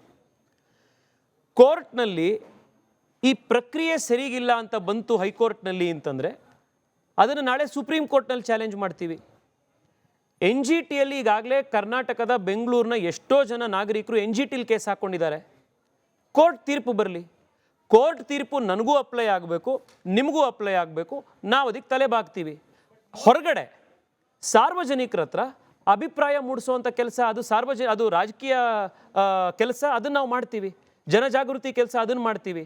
ನೀವು 7,500 ಕೋಟಿ ರೂಪಾಯಿಯನ್ನು 19 ಕಿಲೋಮೀಟರ್ ಮೆಟ್ರೋ ಮಾಡ್ಬೋದು ಅನ್ನೋದಾದರೆ, ದಿನಕ್ಕೆ 2 ಲಕ್ಷ ಜನ ಉಪಯೋಗಿಸ್ಬೋದು ಅನ್ನೋದಾದರೆ, 7,500 ಕೋಟಿ ರೂಪಾಯಿಯನ್ನು ಕಾರ್ಗಳು ಉಪಯೋಗಿಸುವಂಥ ಕಾಂಟ್ರಾಕ್ಟ್ರಿಗೆ ಮಾತ್ರ ಕೊಡೋದು ಸರಿನಾ ಅನ್ನೋ ಪ್ರಶ್ನೆಯನ್ನು ಕೂಡ ಜನಕ್ಕೆ ಕೇಳ್ತೀವಿ. ಬೆಂಗಳೂರಿಗೆ ಯಾವುದು ಬೇಕು ಅನ್ನೋದನ್ನು ಜನರ ಮಧ್ಯೆ ತೊಗೊಂಡು ಹೋಗ್ತೀವಿ. ಕೋರ್ಟ್ನಲ್ಲಿ ಮಾಡುವಂಥ ವಾದವನ್ನು ಕೋರ್ಟ್ನಲ್ಲಿ ಮಾಡ್ತೀವಿ. ಜನತಾ ನ್ಯಾಯಾಲಯದ ಮಧ್ಯೆ ತೊಗೊಂಡು ಹೋಗುವಂಥ ಜನಜಾಗೃತಿಯನ್ನು ಜನರ ಮಧ್ಯೆ ತೊಗೊಂಡು ಹೋಗ್ತೀವಿ. ಅಶೋಕ್ ಅವ್ರದೇ ಪ್ರಶ್ನೆ ಇದು. ಖಾಲಿ ಆಗಿರೋ ಖಜಾನೆಯಲ್ಲಿ ನೀವು ಸಾವಿರಾರು ಕೋಟಿ ರೂಪಾಯಿ ಪ್ರಾಜೆಕ್ಟ್ ಟನಲ್ ರೋಡ್ ಮಾಡಲಿಕ್ಕೆ ನಿಮ್ಮ ಹತ್ರ ಹಣಕಾಸು ಎಲ್ಲಿದೆ ಅಂತ ಹೇಳಿ ಅಶೋಕ್ ಅವ್ರು ಕೇಳಿದ ಪ್ರಶ್ನೆ ಇದು ಪೂರಕವಾಗಿ. ಮೇಡಮ್, ಈ ಪ್ರಶ್ನೆ ಸರಿಗೆ ಇದೆ. ನಮ್ಮ ಪ್ರಯಾರಿಟೀಸ್ ಏನು ಅಂತ ನಾವು ನಮ್ಮ ಹತ್ರ ಯಥೇಚ್ಛವಾಗಿ ಅನಿಮಿತವಾಗಿರೋ ಅಷ್ಟು ದುಡ್ಡು ಸರ್ಕಾರದ ಹತ್ರ ಇಲ್ಲ. ಯಾವ ಸರ್ಕಾರದ ಹತ್ರನೂ ಇಲ್ಲ. ಕೇಂದ್ರ ಸರ್ಕಾರದ ಹತ್ರನೂ ಇಲ್ಲ, ರಾಜ್ಯ ಸರ್ಕಾರದ ಹತ್ರನೂ ಇಲ್ಲ, ದೇಶದ ಪ್ರಪಂಚದ ಯಾವ ಸರ್ಕಾರದ ಹತ್ರನೂ ಆ ರೀತಿ ಇರಲ್ಲ. ಸೊ ಹಣವನ್ನು ನಾವು ಯಾವುದಕ್ಕೆ ಖರ್ಚು ಮಾಡ್ತೀವಿ ಅನ್ನುವಂಥದ್ದು ಪ್ರಯಾರಿಟಿ ಆಗಬೇಕು. ಈಗ ಅದೇನೋ ಒಂದು ಗಾದೆ ಇದೆಯಲ್ಲ, ಹೊಟ್ಟೆಗೂ ಹಿಟ್ಟಿಲ್ಲ ಅಂದ್ರೂ ಜುಟ್ಟಿ ಮಲ್ಗೆ ಹೂವು ಅಂತ. ಈ ಟನಲ್ ರೋಡ್ ಪ್ರಾಜೆಕ್ಟ್ ಆ ಥರ. ನಿಮಗೆ ಗುಂಡಿ ಮುಚ್ಚಕ್ಕೆ ದುಡ್ಡಿಲ್ಲ, ಕರೆಕ್ಟಾಗಿರುವಂಥ ಫುಟ್ಪಾತ್ ಮಾಡಕ್ಕೆ ನಿಮ್ಮ ಹತ್ರ ದುಡ್ಡಿಲ್ಲ, ಸಂಬಳ ಕೊಡೋದಕ್ಕೆ ಕೆಲಸ ಮಾಡ್ತಾ ಇರುವಂಥ ಸರ್ಕಾರಿ ನೌಕರರಿಗೆ BMTC ನೌಕರರಿಗೆ ಸಂಬಳ ಕೊಡೋದಕ್ಕಿಲ್ಲ. ಇದು ಒಂದು ನಿಮಿಷ, ನಾವು BMTC ನೌಕರರಿಗೆ ಸಂಬಳ ಕೊಟ್ಟಿಲ್ಲ ಅಂತ ನಾನು ಕಲ್ಪಿಸ್ಕೊಂಡು ಹೇಳ್ತಾ ಇಲ್ಲ. ಪೇಪರಲ್ಲಿ ಬಂದಿದೆ, ನೀವು ಅವರು TV ತೋರಿಸಿದ್ದೀರಾ, ಅವ್ರಿಗೆ ಸಂಬಳ ಕೊಟ್ಟಿಲ್ಲ. ಟೀಚರ್ಗಳು ಗಲಾಟೆ ಮಾಡ್ತಾ ಇದ್ದಾರೆ. ಮೊನ್ನೆ ಪೇಪರ್ಗಳಲ್ಲಿರುವಂಥ ಸುದ್ದಿ ಅಂತಂದರೆ BBMPಯ ಚಿತಾಗಾರಗಳಲ್ಲಿ ಸ್ಮಶಾನದಲ್ಲಿ ಕೆಲಸ ಮಾಡ್ತಾ ಇರುವಂಥ ನೌಕರರಿಗೆ 8 ತಿಂಗಳಿಂದ ದುಡ್ಡಿಲ್ಲ. ಆಶಾ ಕಾರ್ಯಕರ್ತರದ್ದು ವರ್ಷಾನ್ಗಟ್ಲೆಯಿಂದ ಅವ್ರು ಹೋರಾಟ ಮಾಡ್ತಾ ಇದ್ದಾರೆ. ಸರ್ಕಾರದ ಪ್ರಯಾರಿಟಿ ಯಾವುದಾಗಿರಬೇಕು? ನಿಮ್ಮ ಹತ್ರ ಸರಿನಪ್ಪ, ನಾವು ಬೆಂಗಳೂರಲ್ಲಿ 300 ಕಿಲೋಮೀಟ್ರ್ ಮೆಟ್ರೋ ಮಾಡಿಬಿಟ್ವಿ, 300 ಕಿಲೋಮೀಟ್ರ್ ಸಬರ್ಬನ್ ರೈಲ್ ಮಾಡಿಬಿಟ್ವಿ, ಸಾರ್ವಜನಿಕ ಸಾರಿಗೆಯನ್ನು ನಾವು ಕಂಪ್ಲೀಟ್ ಮಾಡಾಗೋಯ್ತು, ಬೆಂಗಳೂರಿಗೆ ಹೊಸದಾಗಿರುವಂಥ 10,000 ಬಸ್ ತಂದು ಹಾಕ್ಬಿಟ್ವಿ, ಇನ್ನೆಲ್ಲ ಮಾಡಾಯಿತು ಬೆಂಗಳೂರು ಟ್ರಾಫಿಕ್ ಸಮಸ್ಯೆಯನ್ನು ಬಗೆಹರಿಸೋದಕ್ಕೆ, ಇನ್ಯಾವುದೂ ಉಪಾಯ ಇಲ್ಲ. ಅದಕ್ಕೋಸ್ಕರ ಈಗ ನಾವು 43,000 ಕೋಟಿ 25 ಕಿಲೋಮೀಟರ್ ರೋಡ್ ಮಾಡೋದಕ್ಕೆ ನಾವು ಬಳಸ್ತಾ ಇದ್ದೀವಿ ಅಂತ ನೀವು ಬಂದರೆ ಸಂತೋಷ. ಸರಿ, ಬಟ್ ಅದ್ಯಾವುದೂ ಮಾಡ್ದಲೆ ಅದ್ಯಾವುದಕ್ಕೂ ನೀವು ಕೇಳಿದಾಗ ನಮ್ಮ ಹತ್ರ ದುಡ್ಡಿಲ್ಲ ಅಂತಂದು ಇದಕ್ಕೆ ಮಾತ್ರ 43,000 ಕೋಟಿ ರೂಪಾಯಿ ನಾವು ದುಡ್ಡು ಕೊಡೋಕೆ ರೆಡಿ ಇದ್ದೀವಿ ಅಂತಂದರೆ ಏನರ್ಥ? ಇವಾಗ ಕಾಂಗ್ರೆಸ್ ಸರ್ಕಾರದಲ್ಲಿ ಅಂದರೆ ಇಲ್ಲಿರೋ ಸರ್ಕಾರದಲ್ಲಿ BJP ಅವರು ಏನೇ ಹೇಳಿದ್ರು ಅದಕ್ಕೆ ಅವರು ಸೊಪ್ಪಾಗ್ತಾ ಇಲ್ಲ. ಅವ್ರು ಬೇಕಾದಂಗೆ ಹೇಗೆ ಬೇಕೋ ಹಾಗೆ ಕಾನೂನು ಕೂಡ ತಿದ್ದುಪಡಿ ಮಾಡ್ಕೊಂಡು ಏನು ಬೇಕೋ ಅದನ್ನು ಮಾಡ್ತಾನೇ ಇದ್ದಾರೆ. ಇಷ್ಟೆಲ್ಲ ನೀವು ಇದೆಲ್ಲ ಕೂಗಾಟ ಹೋರಾಟ ಮಾಡಿದ್ರು ಅವ್ರು ನಿಮಗೆ ಇದು ಅಂದರೆ ಸೊಪ್ಪಾಗ್ತಾರೆ. ಅವ್ರಿಗೆ ಬೇಕಾದಂಗೆ ಮಾಡ್ಕೊಂಡ್ಬಿಟ್ಟ ಮೇಲೆ ಮುಂದಿನ ನಮ್ಮ ನಡೆ ಏನು ಅಂತ ನಿಮ್ಮ ನಡೆ? ಸರ್, ಜನಜಾಗೃತಿ ಒಂದೇ ಇದಕ್ಕೆ ಇರುವಂಥ ಮಾರ್ಗ. ಪ್ರಜಾಪ್ರಭುತ್ವ, ಜನ ಅರ್ಥ ಮಾಡ್ಕೊಳ್ಬೇಕು, ಜನ ಎದ್ದೇಳಬೇಕು. ಪ್ರತಿ ದಿವಸ ಸರ್ ಟ್ರಾಫಿಕಲ್ಲಿ ಜನ ಸಾಯ್ತಾ ಇದ್ದಾರೆ. ನಿನ್ನೆ ನಾವು ಪೇಪರಲ್ಲಿ ಓದ್ತಾ ಇದ್ವಿ, 1.5 ಕಿಲೋಮೀಟರ್ ಹೋಗೋಕ್ಕೆ ಗರ್ಭಿಣಿ ಹೆಂಡತಿ ಆಸ್ಪತ್ರೆ ಕರ್ಕೊಂಡು ಹೋಗಬೇಕಾಗಿತ್ತು ಅಂತ 6 ಕಿಲೋಮೀಟರ್ ಹೋಗೋಕ್ಕೆ 1.25 ಗಂಟೆ ಕಾರಲ್ಲಿ ಹೋದರು ಅಂತ. ನಾಳೆ ಬೆಳಗ್ಗೆ 43,000 ಕೋಟಿ ರೂಪಾಯಿ ಖರ್ಚು ಮಾಡಿ ಈ ಟನಲ್ ರೋಡ್ ಮಾಡಿಬಿಟ್ರೆ ಟಕಾರ ನಂಗೆ ನಾಳೆ ಬೆಳಗ್ಗೆ ಅಲ್ಲಿರೋರ್ಗೆ ಉಪಯೋಗ ಆಗ್ಬಿಡುತ್ತಾ? ಮೇಕ್ರಿ ಸರ್ಕಲ್ಲಿಂದ ಮೇಕ್ರಿ ಸರ್ಕಲಿಂದ ಡೈರಿ ಸರ್ಕಲ್ವರೆಗೆ 16 ಕಿಲೋಮೀಟರ್ ರೋಡ್ ಮಾಡಿಬಿಟ್ರೆ ಇಷ್ಟೊಂದು ದುಡ್ಡು ಖರ್ಚು ಮಾಡಿ ಟಿನ್ ಫ್ಯಾಕ್ಟ್ರಿಲಿರುವಂಥ ಟ್ರಾಫಿಕ್ ಜಾಮ್ ಸಾಲ್ವ್ ಆಗಿಬಿಡುತ್ತಾ? ನಾಳೆ ಬೆಳಗ್ಗೆ KR ಪುರದಲ್ಲಿರುವಂಥ ಟ್ರಾಫಿಕ್ ಜಾಮ್ ಸಾಲ್ವ್ ಆಗಿಬಿಡುತ್ತಾ? ಸರ್ಕಾರಕ್ಕೆ ಏನು ಪ್ರಯಾರಿಟಿ? ಇದು ಜನಕ್ಕೆ ಅರ್ಥ ಆಗಬೇಕಾಗಿದೆ. ಇದು ನಾನು ಹೇಳ್ತಿರೋವಂಥದ್ದು ಕೆಲವು ಇಶ್ಯೂಗಳಿದಾವಲ್ಲ, ಅದು ಪಾರ್ಟಿ ಪಾಲಿಟಿಕ್ಸಿನ ಮೀರಿರುವಂಥ ಇಶ್ಯೂಗಳು. ಇದು ಆ ರೀತಿಯಾದಂಥ ಇಶ್ಯೂ. ನಾಳೆ ಬೆಳಗ್ಗೆ ಟ್ರಾಫಿಕಲ್ಲಿ ಸಿಗಾಕೊಂಡಾಗ ಇದು ಈ ಟ್ರಾಫಿಕ್ ಅನ್ನೋವಂಥದ್ದು ಇದು BJPಯವನು ಅವನಿಗೆ ಮಾತ್ರ ಟ್ರಾಫಿಕ್ ಜಾಮು, ಅಥವಾ ವಿರೋಧ ಪಕ್ಷದಲ್ಲಿ ಕಾಂಗ್ರೆಸ್ ಕೂತಿದ್ದಾರೆ ಅವನಿಗೆ ಟ್ರಾಫಿಕ್ ಜಾಮ್ ಆಗಲ್ಲ ಅಂತಲ್ಲ, ಪ್ರತಿಯೊಬ್ಬರಿಗೂ ಸಮಸ್ಯೆ ಆಗುತ್ತೆ. ಅದು ರಸ್ತೆ ಗುಂಡಿ ಇದ್ದಾಗ, ರಸ್ತೆ ಕೆಟ್ಟದಾಗಿದ್ದಾಗ ಕಾಂಗ್ರೆಸ್ನವನು ಬೈಕಲ್ಲಿ ಹೋದಾಗಲೂ ಬೀಳ್ತಾನೆ, BJPಯವನು ಬೀಳ್ತಾನೆ, JDSವನು ಬೀಳ್ತಾನೆ. ಇಂಥ ಇಶ್ಯೂಗಳನ್ನು ನಾವು ಪಾಲಿಟಿಕ್ಸ್ ಮಾಡೋಕ್ಕೆ ಹೋಗಬಾರ್ದು. ಮೊನ್ನೆ ನೀವು ಒಂದು ಸೋಷಿಯಲ್ ಮೀಡಿಯಾದಲ್ಲಿ ವೈರಲ್ ಆಯಿತು ಒಂದು ಪೋಸ್ಟು, ಒಂದು ಹಾರ್ಟ್ ಟ್ರಾನ್ಸ್ಪ್ಲಾಂಟೋ ಲಂಗ್ ಟ್ರಾನ್ಸ್ಪ್ಲಾಂಟೋ ಮಾಡಬೇಕಾಗಿತ್ತು. ಅದನ್ನು ತೊಗೊಂಡೋದ್ರು ಒಂದು ಕಡೆಯಿಂದ ಇನ್ನೊಂದು ಕಡೆ, ಎಲ್ಲೋ ಲೈನಲ್ಲಿ. ಯಾವ್ದ್ರಲ್ಲಿ ತೊಗೊಂಡೋದ್ರು? ಮೆಟ್ರೋಲ್ ತೊಗೊಂಡೋದ್ರು. ಯಾಕೆ? ಯಾಕೆ ತೊಗೊಂಡೋದ್ರು? ಫಾಸ್ಟಾಗಿ ಹೋಗ್ಬೋದಿತ್ತು ಅಂತ. ನಿಮಗೆ ಒಂದು ನೋಡಿ, ಈ ಕಾನ್ಸೆಪ್ಟು ಜನಕ್ಕೆ ಹೇಳೋದಕ್ಕೆ, ಕನ್ವಿನ್ಸ್ ಮಾಡೋದಕ್ಕೆ ಕಷ್ಟ ಆಗ್ಬೋದು. ಬಟ್ ನಾನು ಸಾರ್ವಜನಿಕರಲ್ಲಿ ಮನವಿ ಮಾಡ್ತೀನಿ. ನನಗೆ ಎಷ್ಟೋ ಜನ ಹಿತೈಷಿಗಳು ನನಗೆ ಹೇಳಿದ್ರು, ನೀವು ಈ ಸಾರ್ವಜನಿಕ ಸಾರಿಗೆ ಅನ್ನೋದನ್ನು ತುಂಬ ಹೇಳ್ತಾ ಇದ್ದೀರಿ, ಜನಕ್ಕೆ ಅದು ಗೊತ್ತಾಗೋದಿಲ್ಲ, ಕಾಂಪ್ಲೆಕ್ಸ್ ಇಶ್ಯೂ ಹೇಳಬೇಡಿ ಅಂತ. ಬಟ್ ಆದರೂ ನನ್ನಲ್ಲಿ ಮನಸ್ಸಿನಲ್ಲಿರುವಂಥದ್ದನ್ನು ನಾನು ಸತ್ಯ ಹೇಳಬೇಕು. ಏಕೆಂದರೆ ರಾಜಕೀಯದಲ್ಲಿರುವಂಥವರಿಗೆ ಜನಜಾಗೃತಿ ಮಾಡುವಂಥದ್ದು ಒಂದು ಜವಾಬ್ದಾರಿ ಇದೆ ಅಂತ ನಾನು ಹೇಳ್ತಾ ಇದ್ದೀನಿ. ಪ್ರಪಂಚದ ಪ್ರತಿ ದೇಶದಲ್ಲಿ ಸರ್, ಟೋಕಿಯೋ ಇರ್ಬೋದು, ಬೆಂಗಳೂರಿಗಿಂತ ದುಪ್ಪಟ್ಟು ಜನಸಂಖ್ಯೆ ಇರುವಂಥ ಟೋಕಿಯೋದಲ್ಲಿ ಟ್ರಾಫಿಕ್ ಜಾಮ್ ಯಾಕಾಗಲ್ಲ ಅಂತಂದರೆ, ಭಾರತದಲ್ಲಿ ಎಷ್ಟು ಮೆಟ್ರೋ ಇದೆ ಅದಕ್ಕಿಂತ ಹೆಚ್ಚು ಮೆಟ್ರೋ ಕವರೇಜು ಟೋಕಿಯೋ ಒಂದೇ ನಗರದಲ್ಲಿದೆ. ನಾನು ಈ ಮಾಧ್ಯಮದ ಮುಖಾಂತರ ಡಿ ಕೆ ಸಾಹೇಬ್ರಿಗೆ ಒಂದು ಪ್ರಶ್ನೆ ಕೇಳಕ್ಕೆ ಇಷ್ಟಪಡ್ತೀನಿ. ಅದೇನಂತ ಹೇಳಿದ್ರೆ, ನೀವು ನಮ್ಮ ಕುಮಾರಣ್ಣನವರು ಗ್ರಾಮ ವಾಸ್ತವ್ಯ ಮತ್ತು ಜನತಾ ದರ್ಶನದ ಮುಖಾಂತರ ಜನಗಳ ಕಷ್ಟ ಸುಖನ ಅರ್ಥ ಮಾಡ್ಕೊಂಡು ಯಾವ ರೀತಿ ಒಂದು ಪರಿಹಾರ ಕೊಟ್ಟರು, ಆ ರೀತಿಯಾಗಿ ಇವರು ಟನಲ್ ರೋಡ್ ಮಾಡಬೇಕಂತ ಹೇಳಿದ್ರೆ ಯಾಕೆ ಜನಗಳ ಬಳಿ ಬಂದು ಒಂದು ಪ್ರಶ್ನೆನೂ ಕೇಳಿದಂಗೆ ಇವರೇ ಮಾಡ್ತಾರೆ, ಇವರೇನು ಹಿಟ್ಲರ್ ಸರ್ಕಾರ ನಡೆಸ್ತಿದ್ದಾರೆ ಏನು ಅಂತ ಒಂದು ಅರ್ಥ ಆಗ್ತಿಲ್ಲ. ನೀವು ಇದ್ರ ಬಗ್ಗೆ ಏನು ಹೇಳಕ್ಕೆ ಇಷ್ಟಪಡ್ತೀರಾ ಸರ್? ನಾನು ಅವತ್ತಿಂದ ಪದೇ ಹೇಳ್ತಿರೋದು ಇದೇ ಮಾಡಬೇಕು ಅಂತ. ಸಾರ್ವಜನಿಕ ಚರ್ಚೆ ಆಗಲಿ, ಎಲ್ಲ ಪ್ರಾಜೆಕ್ಟ್ಗಳ ಬಗ್ಗೆ ಸಾರ್ವಜನಿಕವಾಗಿ ಚರ್ಚೆ ಆಗಬೇಕು. ಕಾನೂನು ಮತ್ತು ಒಂದು ಸ್ಟ್ಯಾಂಡರ್ಡ್ ಆಪರೇಟಿಂಗ್ ಪ್ರೊಸೀಜರ್ಗಳೇನಿದೆ ಅದ್ರ ಪ್ರಕಾರ ಆಗಬೇಕು. ಎಕ್ಸ್ಪರ್ಟ್ಗಳನ್ನು, ಸಾರ್ವಜನಿಕರನ್ನ ಮಾತನಾಡಿಸಿ ಜನನ ವಿಶ್ವಾಸಕ್ಕೆ ತೆಗೆದುಕೊಂಡು ಇದನ್ನು ಮುಂದುವರಿಯುವಂಥ ಕೆಲಸ ಸರ್ಕಾರ ಮಾಡಬೇಕು. ಸರಿ, ಇಷ್ಟೊತ್ತು ಟನಲ್ ರಸ್ತೆಗೆ ಸಂಬಂಧಪಟ್ಟಂತೆ ಇದ್ದ ಅನೇಕ ಪ್ರಶ್ನೆಗಳಿಗೆ ಉತ್ತರ ಕೊಟ್ರಿ. ಧನ್ಯವಾದ ನಿಮ್ಮ ಸಮಯಕ್ಕಾಗಿ, ಹಾಗೆ ಉತ್ತರಕ್ಕಾಗಿ. ನಿಮಗೂ ಎಲ್ಲರಿಗೂ ಧನ್ಯವಾದ. ಜನರಿಗಾಗಿ ಮಾಡ್ತಾ ಇರುವ ಯೋಜನೆ ಆದರೆ ಜನಪರವಾಗಿ ಜನರ ಧ್ವನಿಗೆ ಕಿವಿಗೊಟ್ಟು ಮಾಡಬೇಕಾಗಿರೋ ಯೋಜನೆ ಆಗಿ ಪರಿವರ್ತನೆ ಆಗಬೇಕು. ಹೀಗಾಗಿ ಈ ಟನಲ್ ರಸ್ತೆ ಬಗ್ಗೆ ಇಷ್ಟೆಲ್ಲ ಅನುಮಾನಗಳಿರಬೇಕಾದ್ರೆ ಬಹುಶಃ ಸರ್ಕಾರ ಜನರ ಈ ಅಹವಾಲುಗಳಿಗೆ ಹಾಗೆ ಜನರ ಈ ಆಗ್ರಹಕ್ಕೆ ಮತ್ತೊಂದಷ್ಟು ಸಮಯ ಕೊಟ್ಟು ತಾಳ್ಮೆಯಿಂದ ಕೇಳಿಸ್ಕೊಂಡು ಮುಂದುವರಿಯೋದು ಒಳ್ಳೆಯದೇನೋ ಅಂತ ಹೇಳಿ ಮತ್ತೊಮ್ಮೆ ಕಾರ್ಯಕ್ರಮದಲ್ಲಿ ಭಾಗಿಯಾದ ತಮ್ಮೆಲ್ಲರಿಗೂ ಕೂಡ ಧನ್ಯವಾದವನ್ನು ತಿಳಿಸ್ತಾ ಇದಾಗಿತ್ತು ಇವತ್ತಿನ ಮಹಾಭಾರತ ಚರ್ಚಾ ಕಾರ್ಯಕ್ರಮ. ನೋಡ್ತಾ ಇರಿ ರಿಪಬ್ಲಿಕ್ ಕನ್ನಡ, ಇದು ನಿಮ್ಮ ಧ್ವನಿ. MDS ದಮ್ ಹಾಲು, ದಾಲ್ ತಡ್ಕ ಮತ್ತು ಮಶ್ರೂಮ್ ಮಸಾಲೆ. MDS ನಿಂದ ಊಟ ಪ್ರತಿ ಸಲ ಸ್ವಾದಿಷ್ಟಕರ. MDH ಯಾವಾಗ್ಲೂ ನಿಮ್ಗೆ ಹೊಸ ರುಚಿ ನೀಡಲು ಪ್ರತಿಬದ್ಧವಾಗಿದೆ.